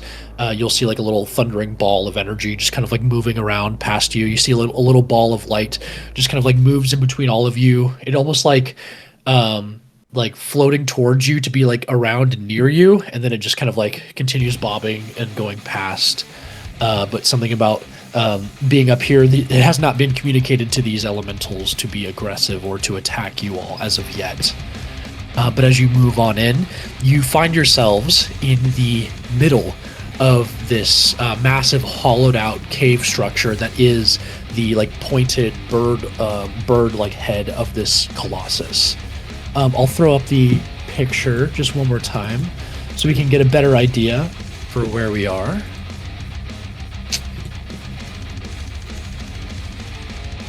So, you guys find yourself in this cave right here, and the blue light seems to be coming from the crystal on the top of its skull. It like almost hangs in a hole at the top of this head, so you can see like the bottom of this pulsing crystal. The other thing that you see is that all around the base of the crystal and all the way to the floor where you are, there are these like pylons in a circle all the way around it, separated by about 5 feet at each gap. These pylons are about 3 feet wide with 5 feet gaps in between them. They are like crudely rounded. There's not like angles or like rectangular structure to them. They're just kind of like cylindrical pillars that surround this crystal at the top, and they just kind of like form this like weird tube-like structure to the bottom of the cave. And every time the Colossus takes a step or moves, which is a little bit slower and a little bit thrown off now as it's like kind of like lumbering forward with one massive arm and its 2 hind legs, it sends vibrations up these black pillars. And you immediately recognize the substance of these pillars as blackstone. But you see there's kind of like the tuning fork level vibrations that run all the way up this thing. And as they do, you see that they pulse in time, or that the crystal itself pulses in time with these vibrations running up towards this crystal. So just kind of surrounding the base of it, not like penetrating the crystal or anything, just like surrounding where this crystal sits in the top of this thing's head. So you guys are just right about here. You are alone in this cavern, except for the stray elementals that seem to be around you. A lot of the elementals, especially the ball lightning ones, seem to just kind of like crest up towards the top a little bit. They never go in between the gaps. They can't quite get towards the crystal itself. And every time this thing takes a step and it sends reverberations up through these blackstone tuning forks, you see the elementals get a little bit like more erratic or more like angry even. And it kind of like rebuffs them. It kind of like pushes them away. What would you all like to do here in this environment? Do you mind closing the stream? Yeah.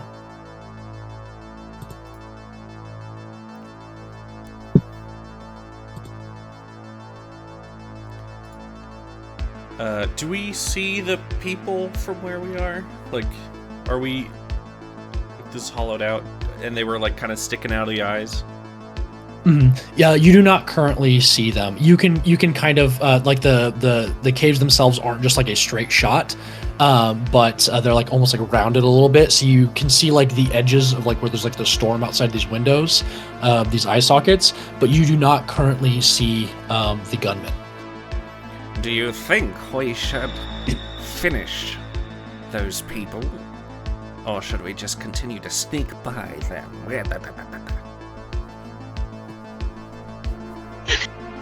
Still spider form.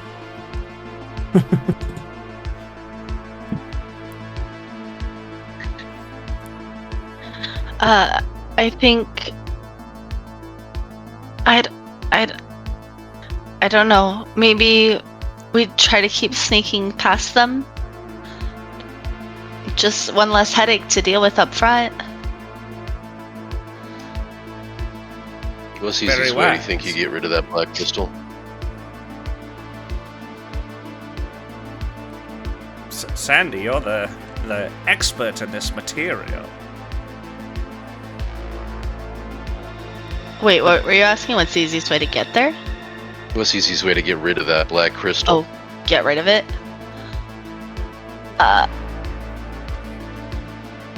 Do I know that answer? The trainee has become the teacher. Yeah, in this moment, I think, what is your spellcasting trait? Is it presence or is it instincts for you? It is instinct. Yeah, give me an instinct action roll here to try to recall the like feeling that you had from dealing with it in the quarry last session. 21. 21. Yeah, hope or fear. Whoa. Hope. Hope. Yeah, take that hope. Hell yeah. Over 20 there. Yeah, absolutely. You get everything. Yeah, this is you're getting the sense that like these pylons were intentionally placed here. You do not, but what you do not know is if it was before or after this Colossus awoke and like kind of was created or awoke. You're not quite sure what happened that day in Wyland's Gulch. But these things absolutely look like they were placed here by like craftsmen or people. There are like score marks along the actual rock where these things have been like kind of like placed in. There's nothing like supporting them in there. They're just kind of like they were placed and kind of like wedged in here. So it would be very hard to like move either one of these. Each one of these is like again like 40 feet tall in this very open cavern. The massive blue light that is casting on you guys from this crystal 40 feet above here. But I'll say there's a total of like 9 of these pylons that go all the way around. And you just have that like feeling of a wrong energy coming from the relationship between the Essentia, the lightning glass, and the black stone. Like these two near each other create this dissonant effect, and you think so that's the dissonance is what like called the Colossus here and like what kind of caused it to come rampaging. So that dissonance you're thinking is like angering the Colossus. It makes it more aggressive. Okay. So maybe if we do something okay, wait. The Essentia is the blue glass? Yeah, the Essentia is the blue glass, and you're thinking like the Essentia is like what powers this thing. You saw what happened when you disrupted the Essentia glass, the Essentia crystal in its armpit. It was like fully unable to like use its arm. It like lost the ability to like constitute itself. You've like seen you've even seen this thing like pull up earth and like you've heard tale that like when it came up, as it like rose, its like arm was like formed out of like twisting rock that like rose up to meet it.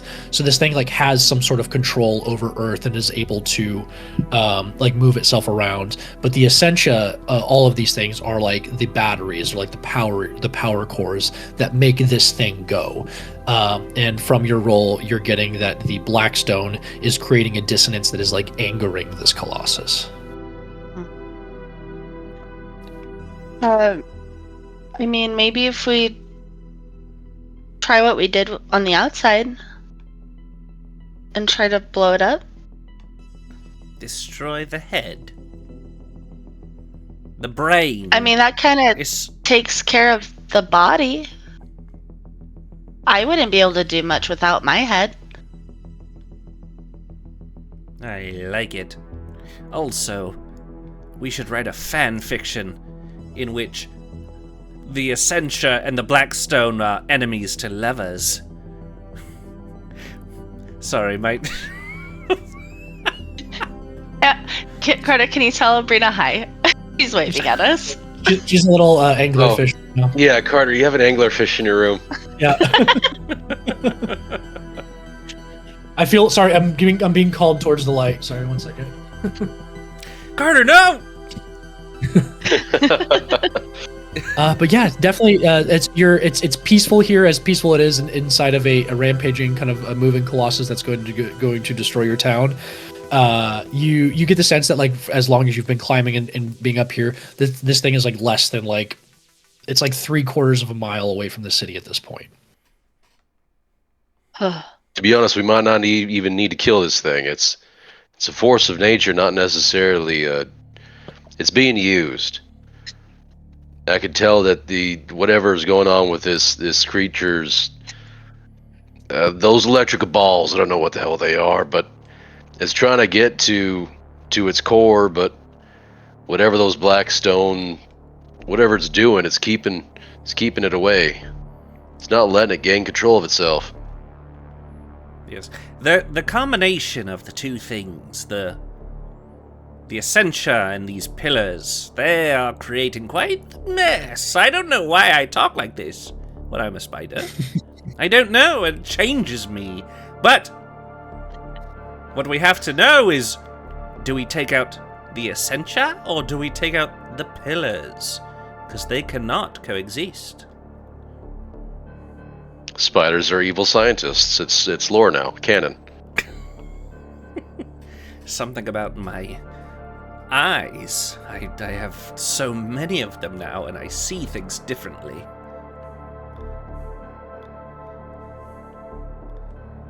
Well, what do you think? Should we? I'd like to try and destroy those black crystals, but we need to clear out this cavern first.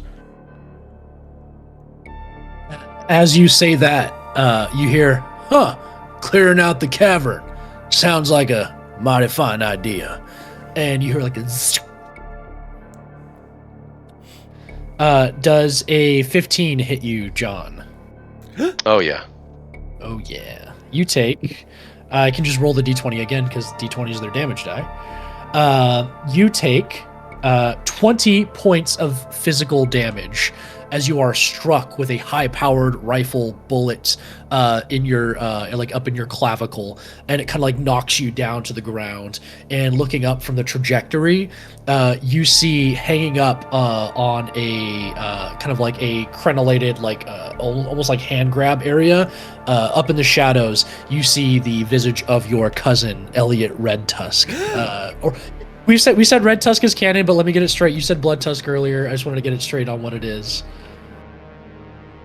Okay. So the reason why I said Blood Tusk is because my character sheet, I wrote down Blood Tusk. Okay, gotcha. Yeah, sorry, I had Red Tusk from our first session together. I also had no, Red you're good. Tusk. I must have just, I probably just mislabeled my character sheet. Yeah. But yeah, you see your cousin Elliot, another kind of like handsome, debonair, half-orc gentleman, black Stetson, like nice black finery that he's wearing, with dust and stuff on it, especially on the knees from crouching and being up in one of these eye sockets. But you see the telltale sign of his tusks coming up from his lips there, and he just kind of like gives you a smile after he's just sniped you in the shoulder. You see rappelling down with seeming like worse prototypes of what you guys have. It just kind of has like one propellant, like a grappling hook that comes out of like the center of like a belt buckle. So it's like much smaller and shoddier than the one you guys have. But you see them all kind of like rappelling down from the ceiling, kind of like hanging there. You see 3 other rifles leveled at you right now. What is everybody doing? You think that we've fallen into your trap, but really, you've fallen into ours! John, what are we doing? I am going to aim up at the ceiling with my hooks. Fire to latch onto the ceiling around where the guys are rappelling down. Yeah. And then I'm going to leap off from where I am, zip inward just enough to be able to pendulum across in the path of where they're hanging, so I could strike them as I swing past to get to my cousin. That's sick as hell. Okay, I'm gonna ask for 2 things here. I'm gonna ask for an agility action roll to be able to do all that cool acrobatic stuff, and then I'm gonna ask for your attack roll. But if you fail the agility roll, the spotlight may shift to your friendly Loremaster here. So go ahead and make that agility roll as you get up off. And with the 20 some odd damage, I had to do I did an armor and get back up to drop that from severe to major, the major to minor. Nice. Yeah, I'm beating you up today. It's all right. I'm a warrior. I'm meant to be healthy and hard to kill. Yeah. Okay. Yeah, I'll give you that agility action roll.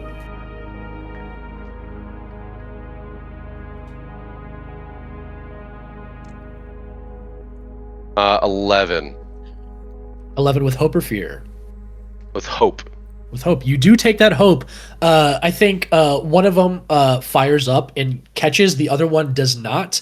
So you're able to swing a little bit, but on that failure, you hear, all right, boys, let them have it, as Elliot shouts out to the other 3 gunmen, and they level their rifles, and they're pointing them at you currently, at the other 2 on the ground, and then you see they shift their aim at the last moment, and they fire, and they shoot the pillars.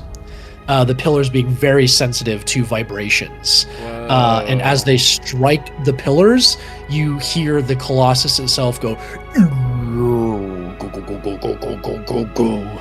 And then as you guys are on the ground here, you feel like spikes of earth come up from the ground, like that are molded from the very surface itself, and go to stab up at the 2 of you on the ground. That's a 3 to hit Bronco, so probably not going to do it. But that is a 15 to hit Sandy. So Sandy, you are going to take 8 points of magic damage as one of these rocky spires, controlled by this angered Colossus, juts up and stabs into your arm. So you take those magic damage. What does that bring you to? Since it is magic damage, I take double it because of my spirit form. No. Yeah. So 8 times 2 is 16. So that's severe damage. Yeah, and it is physical, like it is a physical piercing thing, but it is of this magical creature. So it juts through, it can pierce through your ghost form. Yeah, I'm gonna use. Can I use an armor slot?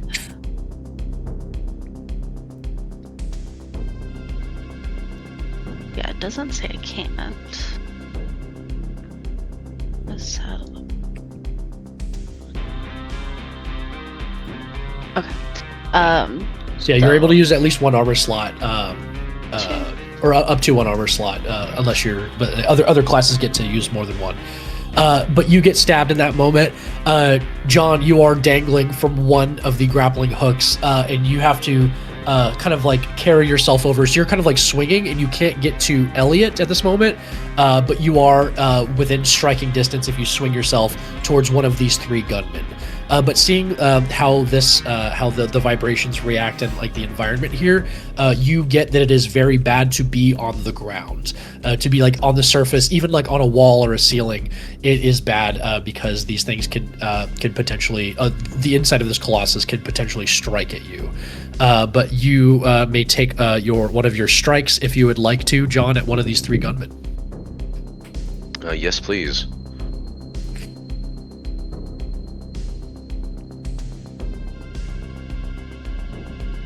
$12, $13, $14, $15, 16. 16 to hit. 16 hits, yeah, with hope or fear. That's with hope. Okay, yeah, that succeeds. Roll your damage, and you guys keep the spotlight.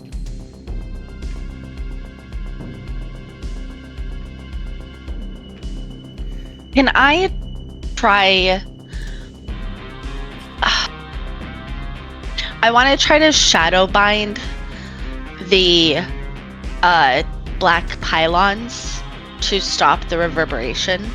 Interesting. Okay. Ooh, how much damage? cool. How much damage, John? That's cool as hell.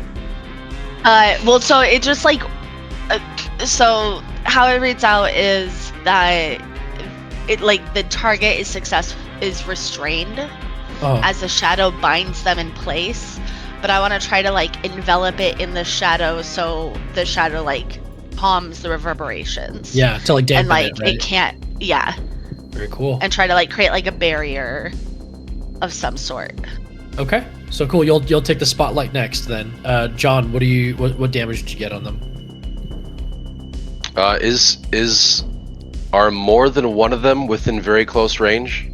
I'll say only one of them is in very close range on that failure for the agility roll.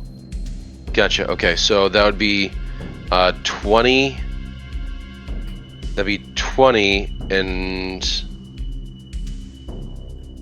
I'd have to spend the hope before or after that, gain the hope, so that doesn't do me any good. Yeah, I'll do just the, I wouldn't use my extra ability. 20 damage. 20 points of damage. Okay, I'm going to roll a d4 real quick. For the 3 of these, I'll re-roll a 4. If I roll a 1, you're hitting the guy that's already damaged, and you may potentially kill him here. I rolled a 2, so you're going to hit bandit number 2. But you do deal severe damage to him, and he takes 3 hit points. He is badly beaten. So a severe, like as you strike across his gut, you see taking severe damage here. You even like cut through his line that's like going from his like belt buckle up. So he falls to the ground as a part of that strike, and he is now on the ground and susceptible to the attacks from this Colossus. You guys retain the spotlight. Natasha, go ahead and give me that spellcasting roll for your Shadowbind. Can I also use a hope to do to use an experience first time's the charm? Yeah, absolutely. So you can add an experience to this. I will say this is a novel use of the ability, so I'm going to set the DC at 15. Okay.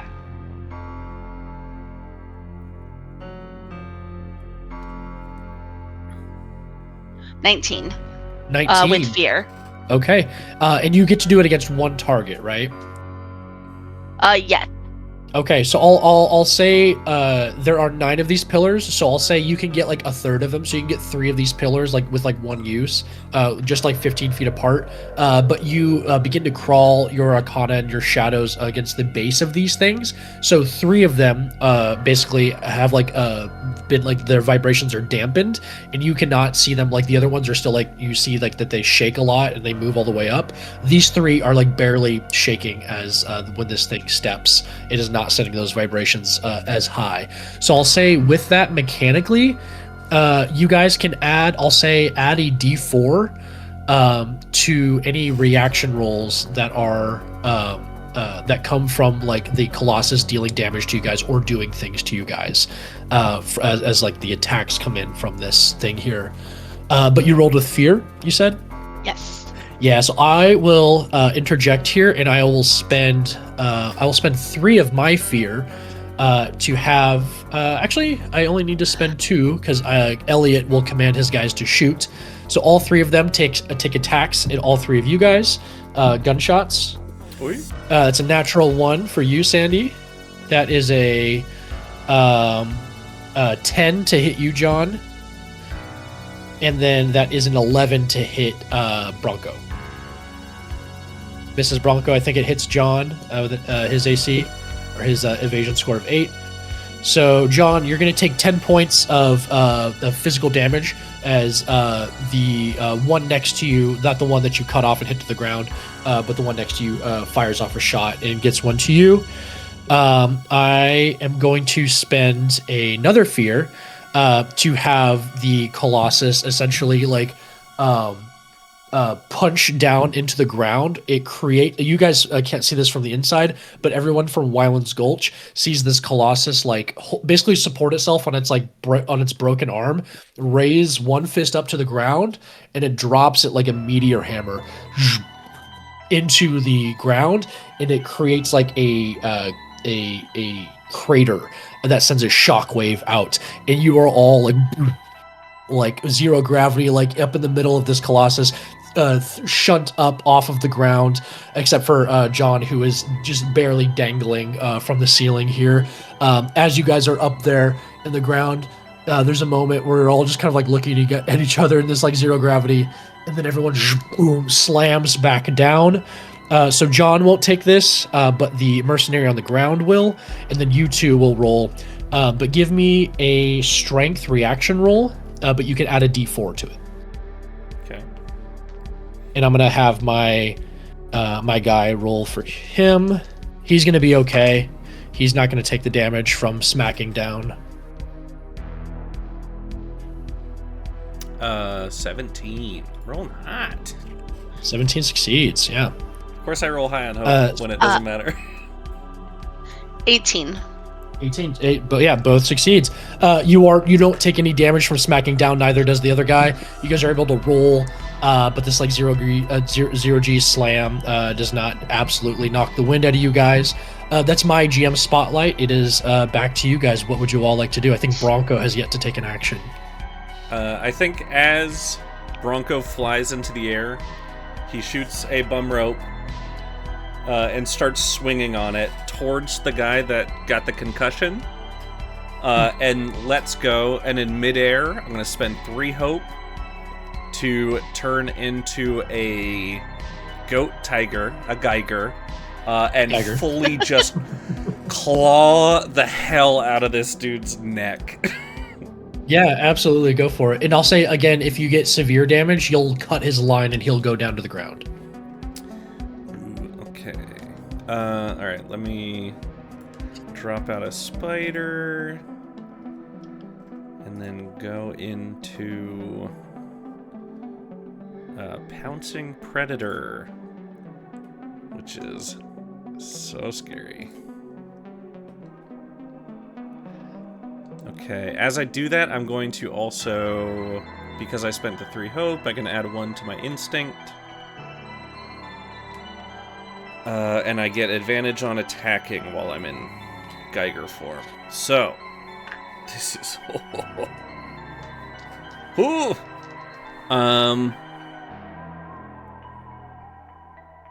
Okay, yeah. That... I can't believe it! That is 2 6s on the d20s. Yes, sir. Crit, baby. Hell yeah! Okay. Yeah, roll damage. This dude is screwed. He's Holy fucked. crap. These guys hit so hard. Okay, alright, the Geiger rolls so much damage. Holy crap. So that's 17 plus... This dude's dead. 17, 23, 29, 36, 41 points of damage. Not a great day for this guy. He's had to ride a Colossus, probably against his will. He probably got the shit end of the stick. He got a concussion from a thunderous explosion that you guys set off. Hasn't been able to hit anything all day. and then he gets attacked by a spider that swings towards him, and he's like, "Oh, good thing I'm not afraid of Geigers." And then you turn into a Geiger, and he's like, "Oh fuck, I am afraid of Geigers." And he like fully just like goes to defend himself, and I think you like slash through like the line itself. So as like you fall with him, you're just like pierced through, and as he lands on the ground, ravage this guy, and he's dead. I say, "Heavens to Colossus Troid!" Oh, this is my Geiger voice. Yeah, he is. So you went past his severe, so he actually takes 4 hit points. So he is dead. He's dead and gone. That is that guy. That was a crit. So make sure you mark a hope and clear a stress if you have one. And the spotlight remains with you all. John or Sandy, what would you like to do? Is there anyone else on the floor? There's one person on the floor who is damaged but not dead. There's one person hanging. There's two people hanging. No. There's a total of 4 people. There's Elliot Redtusk, one's dead, one is on the floor, one's hanging. So yeah. Elliot himself is like more like up in a corner, like he is like grappling hook is just kind of like holding him up against a wall. He's less like swinging, but there's one guy swinging, one guy on the ground alive still. Chris, what were you gonna ask? Is it like an ibex? What are the ones that have super long, skinny horns? Yeah, ibex sounds right. Each of Geiger's claws is an ibex horn. Yeah. And his fangs are ram horns. Hell yeah. So just horns in God, every that's direction. terrifying. Yeah. Horrific, pointy monster. No, terrifying. Sorry, that's all. Yeah, go for it. I'd like to, like, in my spirit form, while this Geiger's attacking his buddy, kind of go into like the bottom of the cave and move closer to the other guy on the floor. Mm-hmm. I'm assuming he's distracted by, his friend being mauled. 100%. Does not expect a cat ghost. And I just want to like reach out with my hand and like grasp his ankle and do a cinder grasp. Yeah, very cool. On him. Yeah, go for it. So let's see.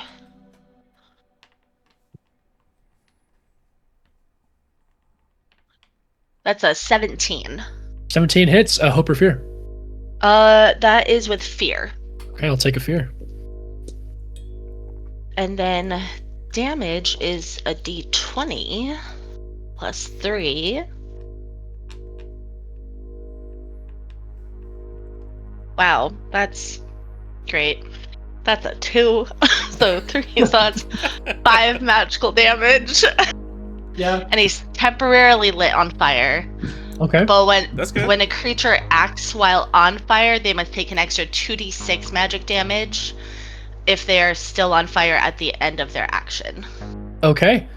You deal a hit point to him. He has 1 hit point left. He's looking very bad, but he is on fire. So if he does not resolve that by the next time he acts, he will be dead. Okay. You rolled with fear, so I'm gonna go now. You see Elliot pulls out like basically like that black rod that you see each of them has, and you see him like take it out, and you see it is like fully just like ornately like carved black stone, like a little metal rod of it, and he takes it out and he like whips it around and almost like boomerangs it, and it hits the inside, not the ones that you've dampened, but it hits the inside of the kind of like cylinder structure, and it goes like tung tung tung tung tung tung tung tung tung tung, and it falls to the floor clattering, but it sends massive reverberations of this, and you see this thing, it picks up pace and it begins to charge. It is angrier now that he's caused more of this blackstone dissonance. And I need all of you guys, as he begins to trample, to give me, everyone give me agility reaction rolls. as you're just kind of like boom, like smacked up and down this thing. John, I'll say you can roll with advantage because you are suspended still, but everybody else go ahead and roll, and then you can add a d4 to this. I got a crit. Crit, yeah. Dang it, it's a reaction. It's a reaction, yeah. So you do succeed. On this one, you guys are taking half, even if you do succeed. But I'll say on your crit, you'll take nothing. Oh, sick. Are we also getting the +4 from the black stones being? Yeah, add a d4 to this. So you can add a d4. I rolled real good again. 21. 21. Nice. 21 succeeds, but you instead of taking 15 points of physical damage, you'll take 7 points of physical damage. Just from being knocked around the inside of this thing. If you use an armor Was this slot, agility? You can use an armor slot to reduce this damage, yeah. So if it would be minor damage, I would take no damage? Yes. Oh, sweet. I'll do that. And John, what'd you roll? Was this agility? This is an agility reaction roll. 19. That'd be 19. Yeah, 19 succeeds. You'll still take 7 points of physical damage, half of the 15 that I rolled. But you guys are getting slammed up and down. This creature has picked up its pace, going towards Wyland's Gulch with this like massive that Elliot caused. You see he is trying to finish the job. You see a little bit of like the fear in his eyes of like, are we going to be able to kill all these guys before they're able to stop this thing? So he's trying to make sure that no matter what, this thing takes out the town, regardless of what happens within here. But that is my spotlight. You know what? I got fear. I'm going to spend it. That's the point of fear. I'm going to spend 3 fear, and all 3 of these guys are going to take shots at you. John, Elliot shoots at you. That is a 19 to hit. We'll go through damage in a second. I'll just roll damage now. So he rolls just the d20. Pretty bad roll. John, you take 7 points of piercing damage or of physical damage. Sandy, I get a 15 to hit you. So I'm also like under the surface. Like just my hand came up to grab his ankle. Gotcha. I'll say like while your hand is out, like one of them like snipes it. Okay. But it's physical damage. You'll actually take half of this. So okay. Oh, actually, if it's physical damage, I don't take any. I'm immune. You don't take any. Yeah. So just the bullet just fully zips through you, does not hit from just one of these other random gunmen, and then to hit Chris, to hit Bronco. Yeah, that's a 18 to hit. So I believe that hits Bronco, and these guys get D12 plus 5. 9 points of damage to Bronco, so we'll remember that when he comes back. That is my spotlight as they unload on you guys. What would you like to do? Is the one that was on fire? Is that like an action that he took? So yes, he it is absolutely an action. Yeah, so he takes that. He has 1 hit point left, so if he takes 1 damage, he's dead. What does it look like as your fire consumes him? Does your fire have like a different color to it or a different look? I think the fire is like a black and dark purple, and it kind of just looks like shadows. Hell yeah. And it kind of looks like it gives off like really spooky, creepy, like ghostly sort of vibes. Yeah. Yeah. He says, "You idiot, piss it off!" And as he's like roiling with flame, you see he does pull out his own rod, and he's like trying to like do what he can before he dies, and he's just like running towards these like the pillar structures, and he gets just short of it before his body crumbles into ash, and his rod falls just short of being able to hit one of the pillars to again piss this thing off. But yeah, 2 of the assailants are now dead. You still see like as this thing is mad, there are still like jutting like spikes of rock that are coming out. If you guys are getting near like a wall or a ceiling or like the floor itself, there are like almost like Wipeout style, like pillars that are just like shooting out of the rock itself, like earthbending, like Toph style, trying to slam into you guys and fight you. This room itself is an adversary at the moment. But you guys have the spotlight once again. What would you like to do? Bronco, you took 9 points of damage from being shot. 9 points of physical damage. Oy. I'm gonna spend another hope to reduce that by another D8. Also, this Geiger is wearing a necklace. It looks very Nice. cool.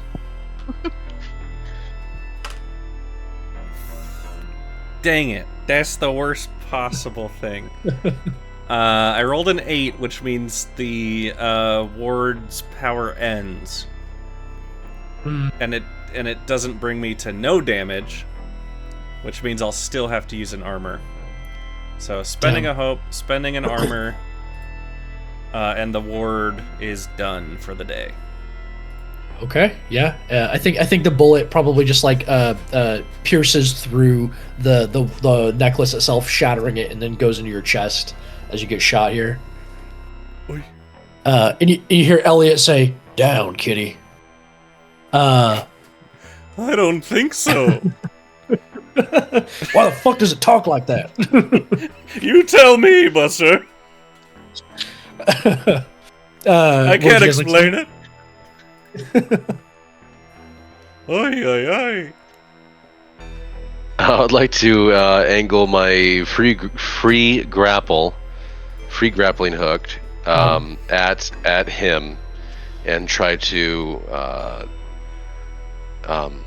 latch on to the wall next to him and pull myself to him. Absolutely, yeah. Okay, low DC this time. You're closer, but give me that agility action roll.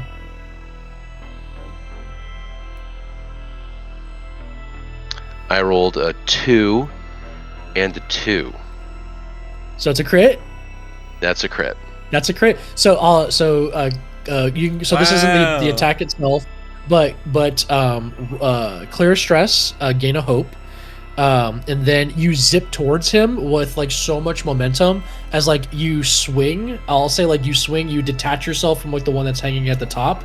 Right at the perfect moment, you zip towards him, and you have all this momentum going forward that you can roll your attack with advantage. So you can add a d6 to your attack. Beautiful.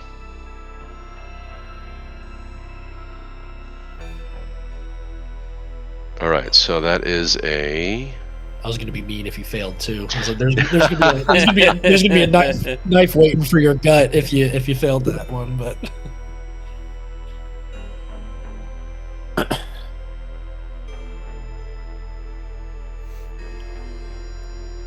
16 to hit. 16 absolutely hits. Yeah. Well, I wouldn't say absolutely. It does hit, is what it does. Okay, it was close. Yeah. It's close to his evasion, but yeah, definitely hits.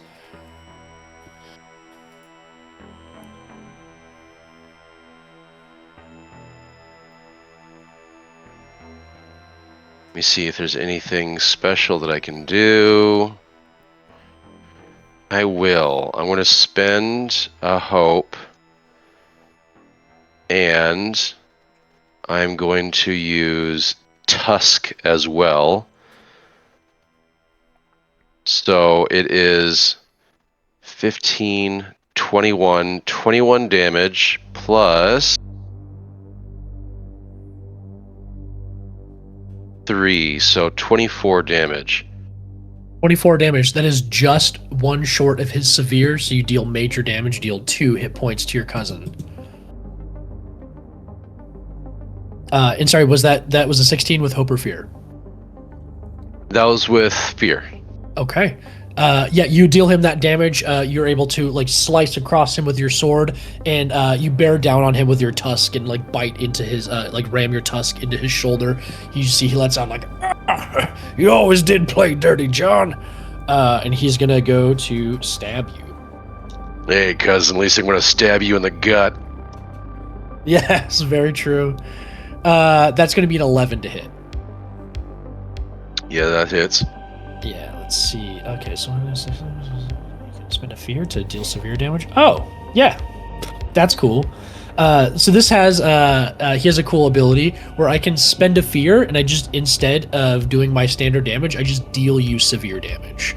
So as you do that, he just like flips out a like poisoned blade and stabs you right in like the side, like right in the kidney, trying to be as debilitating as possible. So I basically get a fear from you, but I spend that fear right back, so I even out. Who And plays dirty now? You just take 3 hit points. All right. I will use get back up and give myself a stress to drop that from severe to major. And I'll do an armor slot as well, up from major down to minor. And I'll catch his blade. He still nicks me, but I catch his blade. You got me once, you ain't gonna get me again. As he stabs you, you feel that blade was like laced with some sort of poison, and your vision begins to get a little bit blurry. You are marked vulnerable on that attack. So instead of gaining a fear, so when this adversary makes a successful attack, I can instead choose to mark you vulnerable instead of gaining the fear from that. So you are marked vulnerable. So attacks against you currently have advantage. You see he will use his command ability. I'll spend another fear to continue my spotlight here, and he'll use his command ability to tell his remaining gunmen here to essentially throw his rod against the other pillars and piss off the Colossus some more. So this time, I'm just going to make a single attack roll against all 3 of you from the environment itself, and if it hits, yeah, it's a 19 on the die, so that is a 24 to hit everybody. And this, I will say I will spend a fear right now to roll this d20 die with, it's my damage die for the Colossus. I'm going to spend a fear right now to roll this damage die with advantage. So I'll take the higher number on it. So that's a 3. I'm glad I rolled with advantage. And that's a natural 20. So that's the damage, so it's not exploding crit on you guys.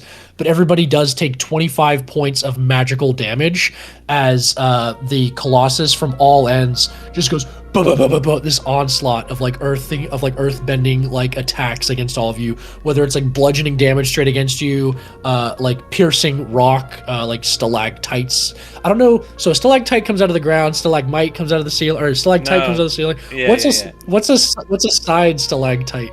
A stalagside. We made that joke so long ago. We did the stalagmites. Stalagmites, yes, yeah. Yeah, well, stalactite. it depends on which side it's tight on. from the Is it on the ceiling. stalag right? Or is it on the stalag left? The staleft side, yeah. But you all take 25 points of magic damage, which I believe for you, Natasha, is 50. Mm-hmm. That's so you take 50, which crazy. is double your severe. So it doubles your severe, which I imagine your severe is not 25 at this moment. So if your severe is doubled, then you, instead of taking 3 hit points, you're going to take 4 hit points as like double severe damage, essentially. Can I use an armor? You can use an armor, but it kicks it down to severe. That's fine, because once I hit 4, I literally die. Oh no! As a ghost. Sandy, no! Once I hit 6 marked, I do a blaze of glory. How are you doing right now? Whoa! I have 1 left. You have I have 1 5 left? out of Okay. 6 marked. This spotlight does return to you all. You do have, I will say you each have like either a healing or a stamina potion on you. So you guys do have the ability to do that. You also have character abilities to heal and stuff like that. So the spotlight returns to you, so it might behoove those of you who are in mortal danger to come out of your ghost forms and take a healing potion. Oh my god. That one took me out. I'm out. Oh, you're out. John goes down. Okay. So to resolve that in this moment, Elliot commands his lone gunman to throw his rod against there. The Colossus rampages, kind of like spikes jutting out everywhere. I think you just get Hold on. Yeah. I'm sure it's probably too late, but I don't. Okay. Okay, we leveled up to 3, everybody. The thing I took was Counterspell, which is I can interrupt a magical effect taking place by making a reaction roll using my spellcast trait. I will say this is not a magical effect that's being cast. It's like this thing is just pissed and like a bunch of like its rocks are jutting out.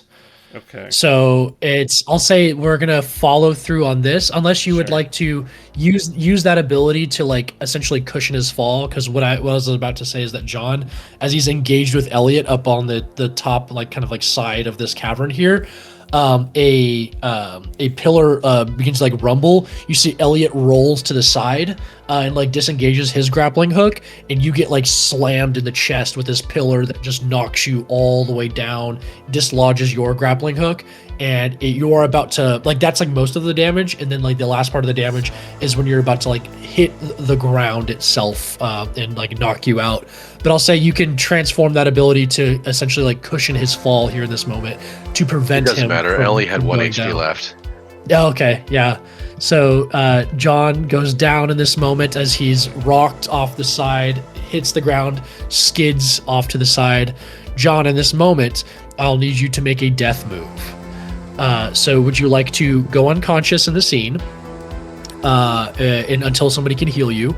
And then you would have to roll your hope die. You want to roll over your level. If you roll your level or under, then you mark a permanent scar, which means you permanently cross out one of your hope slots. You can Blaze of Glory, so you can get an automatic crit on an attack or an ability check of your choice, or you can risk it all. And you can roll your hope and your fear die. And if your hope is higher, you survive and you get to clear that many HP slots or stress slots based on the number you rolled in your hope die. But if your fear die is higher, you die. So you have 3 of those options. Go unconscious, risk it all, or Blaze of Glory. Oh my god. And it has to be resolved. And that has to be resolved right now. Yeah, no, that's fine. Let's go Blaze of Glory. Blaze of Glory, John! John, no! John! Blaze of Glory! John! I know I said it was an option. Blaze of Glory. Okay. John Red Tusk. Your cousin's poison blade. Your cousin's poison wounds sticking out of the side. He smirks the side as he rolls away. You get pushed, knowing that the moment you hit the ground, it could very well mean the end of all of this. You see your friends being assailed left and right by all of this damage, everyone having taken the 25 damage here. Your friend Sandy, who in her ghost form is like this close to death herself. What is going through John's mind? As he coughs up black blood, he looks up at his cousin. Fuck you. And he turns towards the black crystals, activates his gear, shoots towards the crystals, breaks the safety on his self-destruct. He launches himself towards the black crystals, blade swinging as hard as he possibly can, hits the self-destruct, and tries to take out as many of the black crystals as he possibly can. Yeah, these black like metal pylons as they go all the way up. You said it earlier. This Colossus is a creature. This is a force of nature. This is not something that like it was not your intention to kill this thing. So as you send yourself, you are not aiming for like the crystal to like kill and disable this Colossus forever, but rather like the base of these where they're all like lodged in to essentially try to destabilize them and destroy or get rid of as many of them as possible. John, I think you slide through with your sword. You on this Blaze of Glory, on this automatic critical, you tap that button, you hear that telltale whine of that. You slide through with your sword, and your sword at the perfect angle with all of this momentum slides through one of these pillars, slicing through, giving yourself the gap that you need to land in between all of these pylons.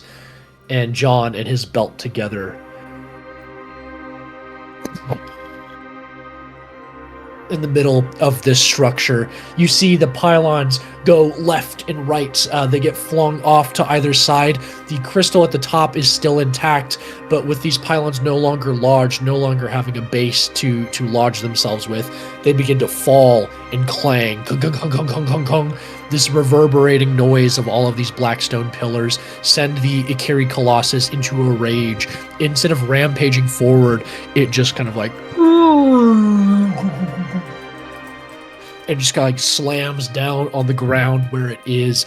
You're all cast up and down, and as this happens, the pylons slide out of this room, out of these caves, and they go out of the eye holes of the Ikari Colossus.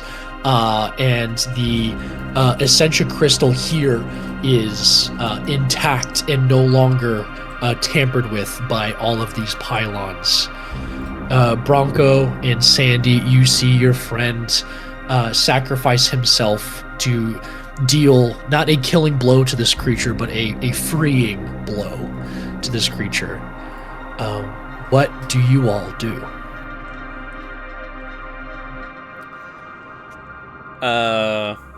Bronco in this moment, seeing John, his best friend, explode. His goat eyes just lock onto his cousin. You son of a bitch. You're fucked now. And he's going to mark a stress. Oh. And is going to do a takedown attack. And Yeah. get revenge. He doesn't care about surviving in this moment. He doesn't care about... Like, the town is a huge motivator for him. In this moment, he forgets about the Gulch. John deserves revenge. I'm attacking.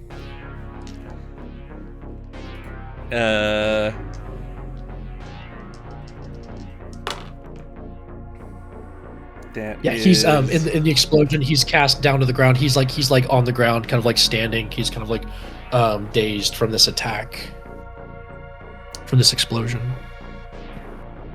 So I have a +5 to this. So this is with fear. 15, 16 plus 5 is 21 with fear. Yeah, absolutely hits. I'll take a fear. Okay, so I get extra dice. He has to mark a stress.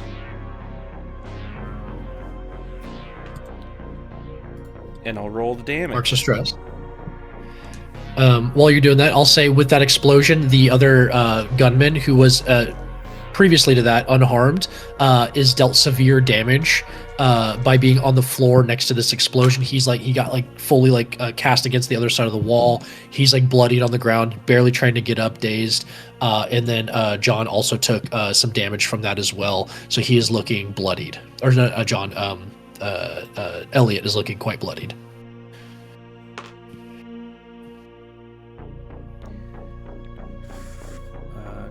Plus 6 is 30 points of damage. Holy shit. Marking severe damage.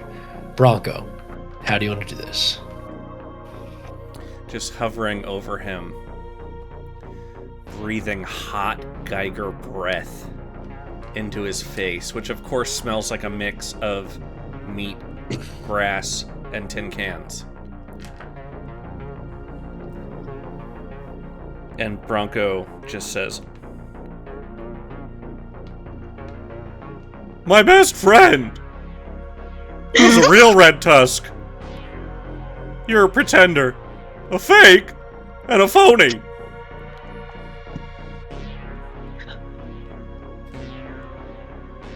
I know you've given up everything to be part of this cult that you've joined. You've put your whole heart into it. Well, I think I'll be taking that. And I bite his heart out of his chest, breaking through the ribs, crushing his heart in my ram horn fangs.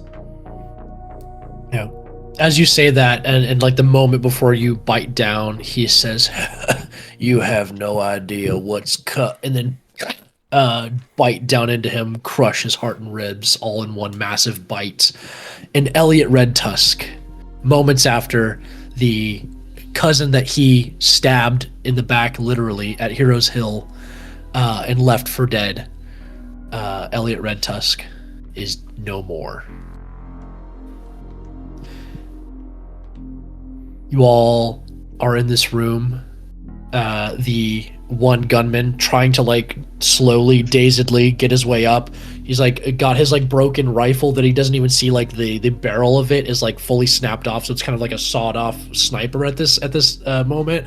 He's just kind of like waving around, like looking like between the two of you, like in your ghost form, and you, Bronco, just like seeing double of each of you, is just like kind of swaying back and forth, fires off a shot, it goes wide, and he just kind of like collapses down to a knee, pulls out like a short sword, and is just kind of like plain enough for me to passes out from blood loss. Gonna grab him by his, like, pant leg, pull him up to the eye socket, and just toss him out. Yeah, just... I'm sorry. That was my DM screen. Cast him away and out. And when you do so, you notice that the ground is not moving beneath you. The Ikari Colossus is stationary. Looking outside of the eye, you can see that you are standing just over where this creature emerged a year ago. He stands over the massive hole in the ground that is the Essentia mine, the Essentia deposit that you guys, that has built your home over the last year. And it just kind of stands there.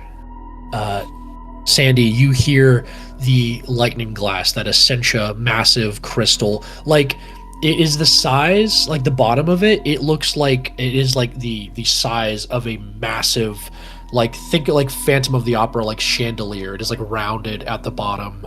And it just kind of like hangs faceted above you in the ceiling. And it just kind of like hums with a much more harmonious tone than that like that dissonant one that you could hear that almost like made your like teeth chatter. Instead, it is like a warm-ish, not warm in temperature, but like a comforting electrical hum of energy. Standing around, you feel there's like familiar energy nearby that crystal. Bronco, I think you feel something similar as well.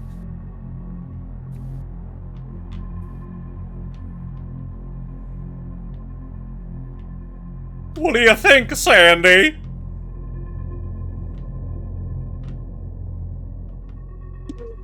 We're in dire straits. Sandy's gonna take out a health potion real quick and pop that. No. And it's like go up to Bronco, and I like grab the side of his face, and I'm like, I need you to turn back. It costs a lot of energy to do this. Are you sure? Yeah. Yep. I know we're dealing with serious situations, and my voice is kind of a... It's distracting at best, but it sure took a lot out of me to do this. Yep, and you did great. You did great, but I need Bronco. I need you back. The form slowly shifts back to Bronco. His, like, equipment reforming on his body, his, like, poncho forming around him. The wind whips in his whips the poncho around, and he stands there with his magical walking stick. He says,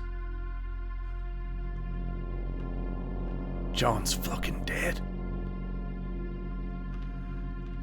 And I don't know what to do, Sandy.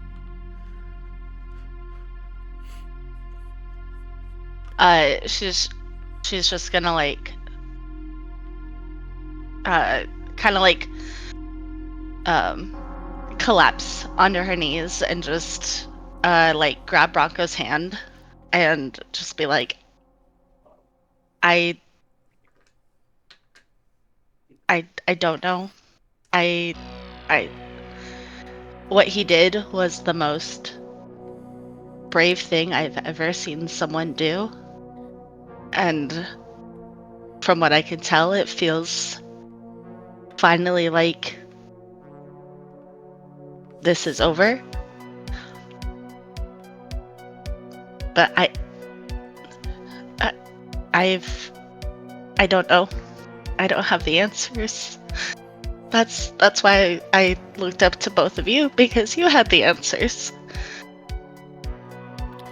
When this fucking thing ripped itself out of the ground, it changed everything. and Bronco points his tiny hand with a tiny pointed finger up to the essentia that is in the head of this creature. Everyone wants the blue stuff. I say we dismantle this thing. Take it. Use it. And no one will fuck with Wyland's Gulch ever again. As you say that and you both have that exchange, remembering and honoring your friend, you see a blue light emerge, and it's not coming from the crystal above. It comes from your chest. And you look down and you see that there is a neon blue, like a lightsaber blue thread that extends from your chest, Sandy, and extends from Bronco's chest. And it goes in the middle to meet. And then you see a third string coming connected to the Essentia crystal that is descended and growing towards your own. And all three of these like blue strings of light connect here in that moment as you stand underneath the crystal. And then out of that nexus point where all three meet, you see a vision, an echo of your friend John, standing there, floating there in resplendent blue light, almost like a Force ghost, almost.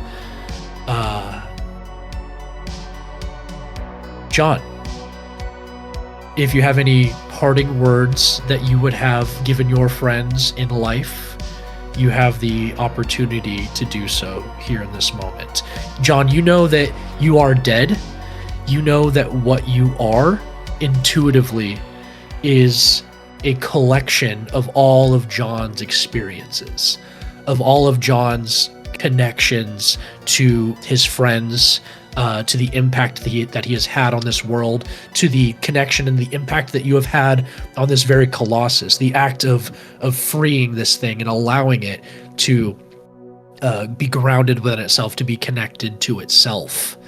That act of service and bravery is honored here in this moment, as the energy pulsing from this massive blue crystal and the energy coming from within your friends allows you to appear here in this moment and share a few words.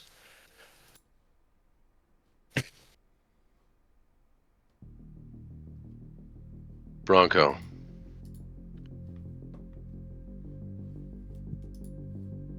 You've always been the shield that protects people that needed it the most. Don't let pain and loss corrupt that shield into a poisonous dagger that hurts others. This creature, it was used. It doesn't need to be destroyed. It should be protected. Sandy. I had never seen a brighter light in this world until I saw you. Don't lose that light. Guide others. Keep your kindness. Keep your joy. Don't let loss and pain dim that beautiful light. Please, I want the two of you to keep going. Find happiness and move on.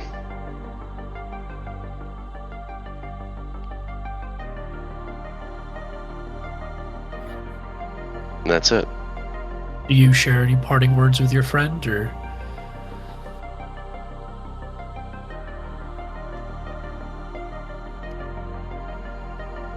You're the best person I ever knew, John Red Tusk. He had a tusk of red, but a heart of gold.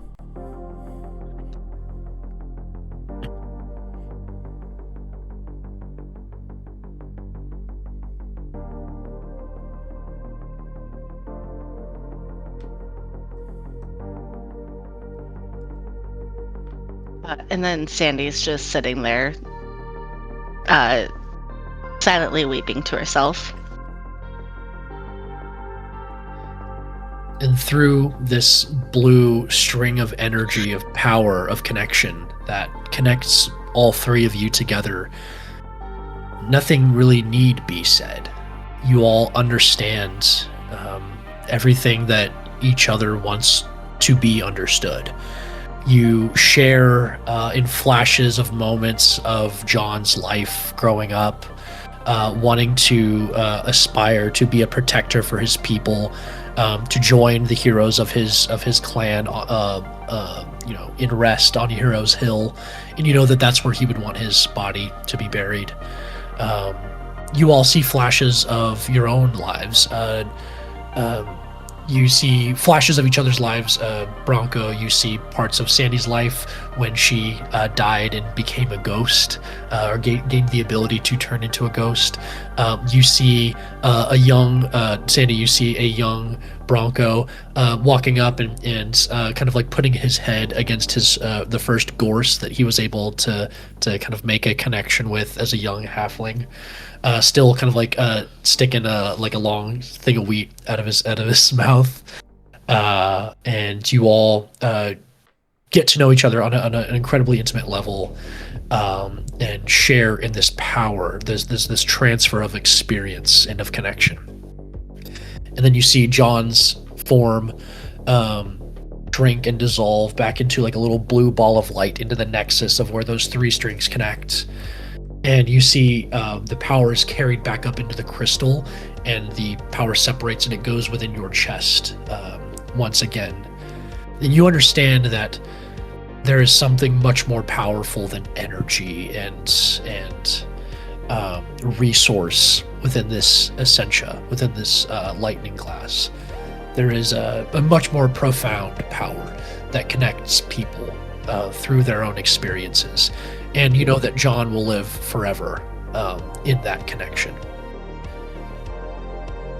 I think we flash to you guys very slowly and together, like gingerly moving down as you're out of belts, I think, at this moment. Or I think you still have your belt,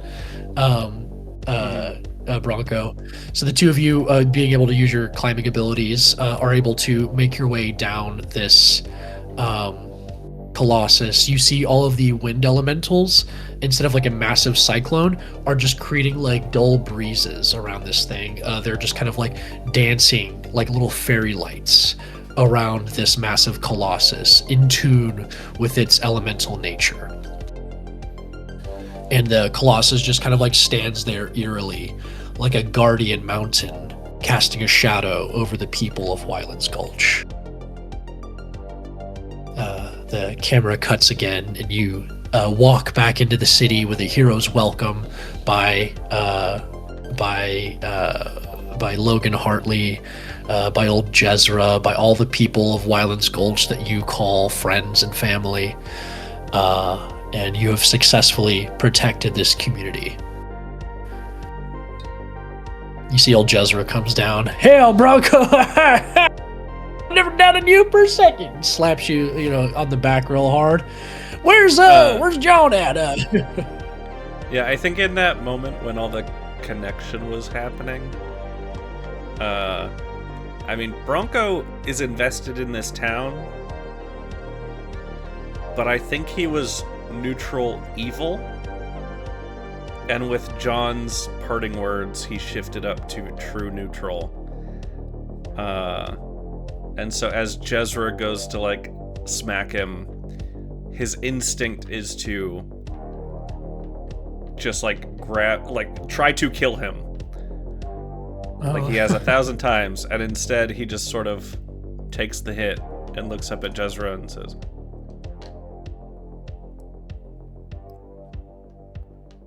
John's dead, Jezra. Oh. Well, ain't that a kick in the nuts? And I think he looks behind you to see on one of the gorses, John's body with kind of a shroud over it, whatever you guys were able to find to cover up his body, but being pulled in on the back of one of these gorses.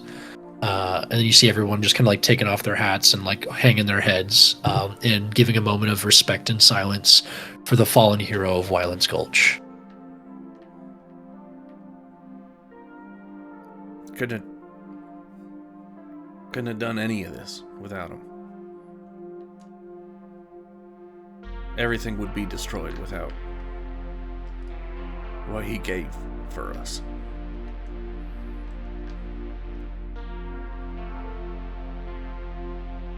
What are your thoughts on that, Jezra? Well, I ain't never had to be all soppy or nothing like that, but that's why I'm John asking. once didn't he didn't punch me when I took his whiskey as a bit of a joke. I was trying to get a rise out of the old soldier, but he just said, you know what, Jezreel, you're all right. And about damn near the nicest thing anyone's ever said to me. He's fully snotting. He's got debris on him. You can see that there are a broken automata all the way across the massive ballista that Jezreel is manning has its line currently in the neck of the Colossus right now. His shot landed and he was able to help slow down the Colossus a little bit. And you see just the people, there's folks that are that are hurt and that are moving around, but everyone here is all eyes on you three, the heroes, and one who didn't make it back. Yeah, John's all right. You see Logan kind of comes around, kind of her hat off to hanging her head. You're all heroes today and forever. Wyland's Gulch wouldn't be standing without you, but especially John.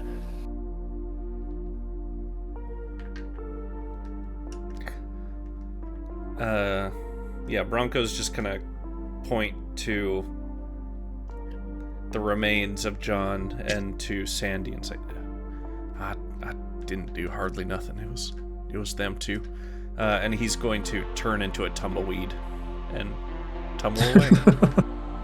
Yeah. Don't tumble too long now, Bronco. We got work to do. And Logan puts her hat back on, levels it. All right, everyone. Let's get to picking things back up around here. And you see everyone begins to part and begin the work of repairing what was broken. And just every now and then, everyone just kind of stops what they're doing, looks up at the head of this Colossus, this symbol of impending doom, and now this stark guardian that stands watch over their township. And I think with the sun kind of like setting in the background. We see the like shadow of the Colossus just kind of like being cast here as the sun just kind of like slowly sets in the horizon, and the camera cuts to black. Credits roll, credits roll, credits roll. Stay in your seats, everybody. There's a post-credit scene. Best boy. Carter. Best boy. It's like story by old Jezra Carter, Logan Hartley Carter. Key grip. Carter. Yep. And anglerfish Sabrina.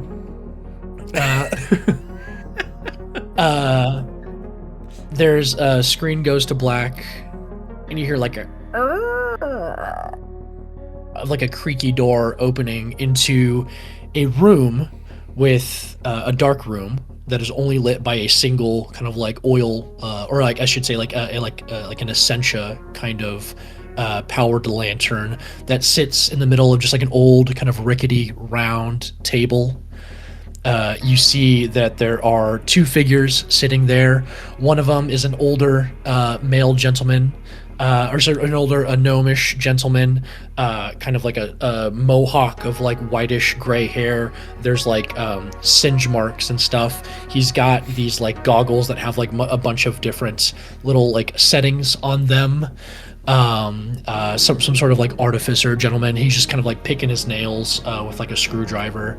Another person there is just kind of like looming in the corner, a very tall, like a 8-foot tall individual with like massive shoulders. And as the someone walks by, as there's a shadow cast on him, and as you see the light begin to cast on him once again, you see these like stony gray skin texture to him.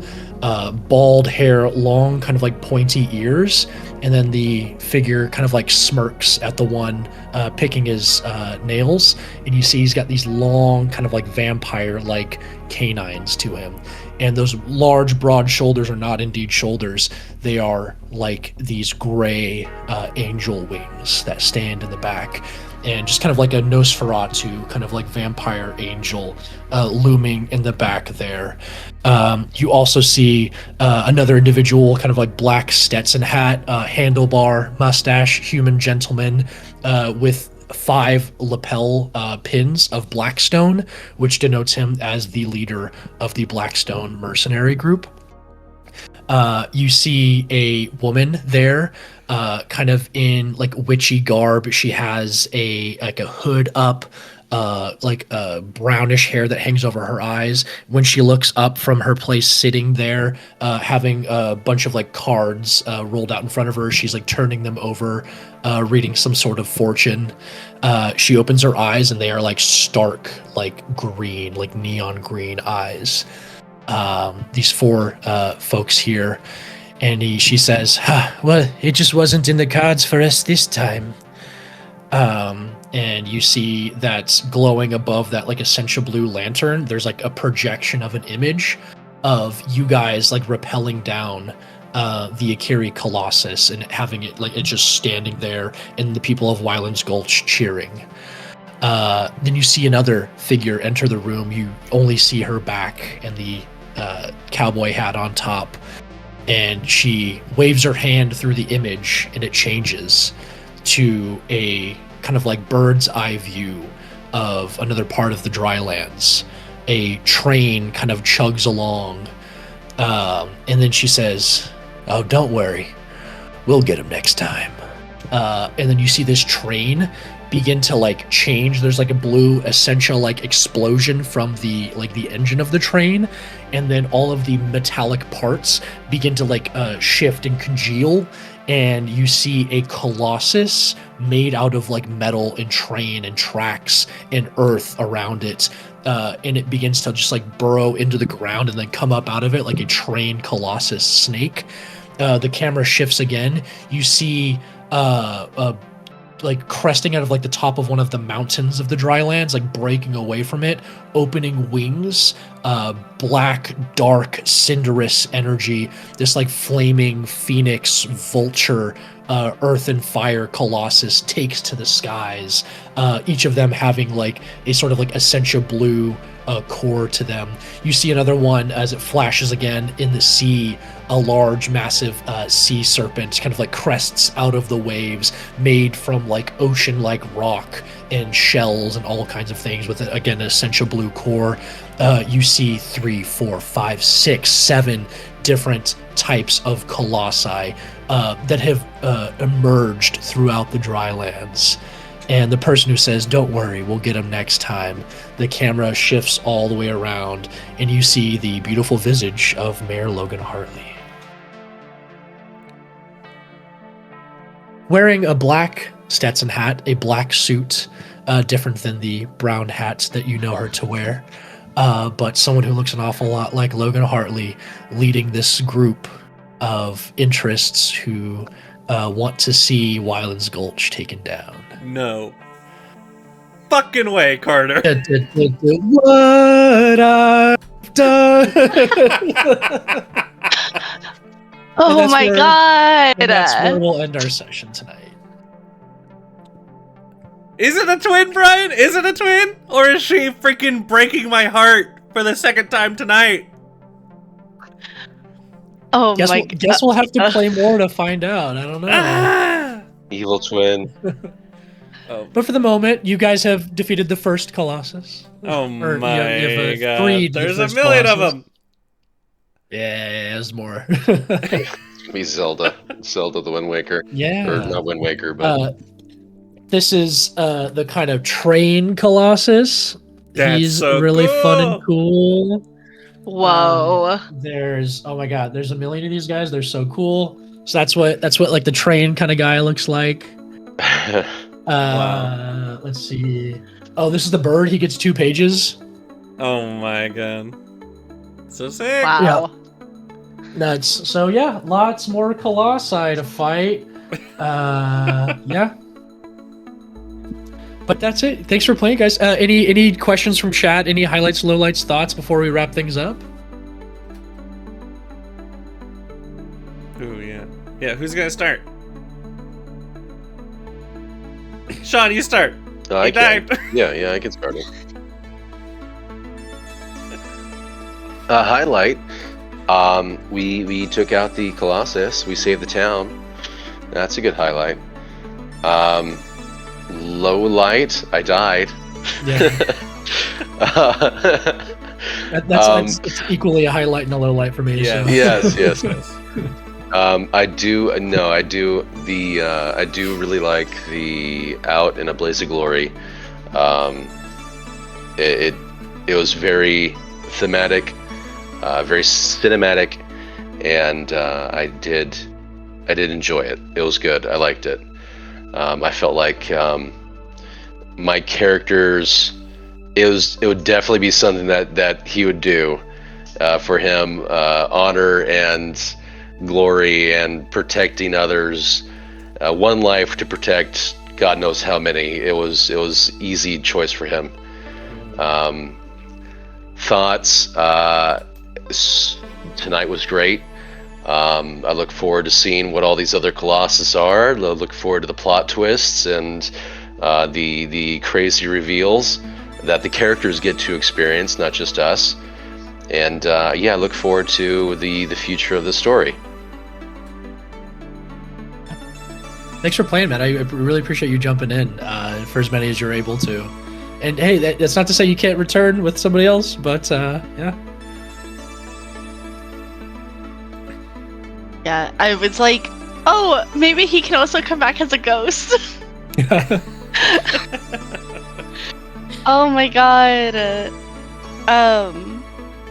I was like, okay, if he's on the floor, I could get to him and I could give him my health potion. And like, I was not expecting that at all. You made me cry. I'm like fully like glassy eyed, like Yeah. sad. Oh my god. I love a heartfelt moment between friends. Like, it just gets me right in the feels every time. But so good. So much fun. the like ending little epilogue scene, holy moly. I cannot wait to see what goes on. Yeah, you guys have your own little like Legion of Doom now. Yeah. And you met a vampire before, the brother, the priest that Tillman. came in and was like, oh, the brother Tillman, the light. I'll let within us. everybody know. I'll let everybody know that when I heard about gun wielding paladins, I was like, that's going to be my next character. Yeah. Yes. With a six miter. Yeah. Yeah. The Silver Seraphs are plenty in number for sure. But yeah, so much fun. Thank you so much for running, Carter. Yeah, thank you guys for playing. I appreciate your time and your dedication and your energy and your stories. I love telling stories with you guys. Chris, any last closing thoughts? Yeah, I mean, yeah, amazing. What an amazing time. Everyone made me cry, so that's always a sign of a good session. Yeah, I felt like I was in the scenes, like it felt so visceral, all of it, so freaking cool. It was terrifying, but also like game-wise challenging without being like impossible. Amazing balance of that. I was rolling super hot. That's always a highlight. Yeah, like on all my rolls, I think I rolled at least one of the die was above 9 every single time, which is awesome. Yeah. And then discovering. Oh yeah, I was rolling so much fear. Thank you, Brian. Holy crap. Yeah, I rolled really high, but a ton of fear. So I was scared. I feel like the Colossus probably had a ton of fear effects. Luckily, we survived that. Yeah, it was just a really good time. Dang, yeah, that epilogue was fantastic. The sacrifice was so incredibly heroic. And also, like, going out before your cousin was dead. I was like, oh my god, I have to... Yeah. I will do this for you. That's always, like, so, like, that's, like, such a good twist. It's like, of course, it's not the person who was supposed to kill him, you know? Like, yeah. It's, like, it's the people who are, like, left behind that have to, like, carry the legacy and keep going. And, like, you did it in a perfect way. So that was awesome. Like, the way that John saw it, though, it was like, once he realized that his cousin was more concerned about destroying the village than his own life, his own survival, sorry, I'm just going to stop that. Yeah. If I do that, that'll fuck you up more than killing you. Wow. If I kill you and you destroy the village, then you get what you want anyways. So I'm just going to deny you. Wow. Yeah. Say what you want about Red Tusks, but they are determined. Yeah. So I think the combination of like getting the revenge for John and being like, is that what John wanted? And then you saying like, don't lose your humanity, like, yeah, fully, like, I know like alignment isn't really a thing in this game, but holy crap, if it was, then that was a full alignment shift. The combination of those two things for Bronco. So that will definitely change how I play him in the future. Also doing the voices was fun. Because I don't think I did that. The voices were great. Voices were a super highlight. That was great. Continuity-wise, it doesn't make a ton of sense, but now it's canon. Yeah, super fun. Thank you so much for running, Carter. Yeah. So some fun threads to follow up on next time. There's like a evil artificer guy. All the automatons went haywire, and you're getting evil automatons sent to Wyland Gulch. So maybe a connection there. You got this weird like witch kind of vibe coming in. That angelic vampire guy is weird. The leader of the Blackstones, and then seemingly Mayor Logan Hartley herself. I'm freaking out. I'm freaking out about that. We'll have to see what that looks like. But yeah, thank you guys so much for playing. Thanks for anybody for watching now or in the future. You can check us out. We'll be having more of our podcast episodes coming out, more casters. So yeah, stick around. Go to our Patreon. We're at the Lorecasters on all social media. Go check out our Patreon. We got a link tree. You can just find us at lorecasters.com for everything that we do. Thank you so much to, oh my god, Jay Poyo, Mayank, Bobby, all of our patrons. We love you guys so much. We love you. And to all of our friends that joined the show, thank you guys again. All right. This is Lorecasters signing off. Have a good weekend, y'all. See you next time. Live, laugh, lore. Goodbye, Julia's mom. Live, laugh, lore. Bye, Julia's mom. Hey, there's Vex. There's Vex. Angel, truly a laser cat. Good night. Yeah, super laser cat.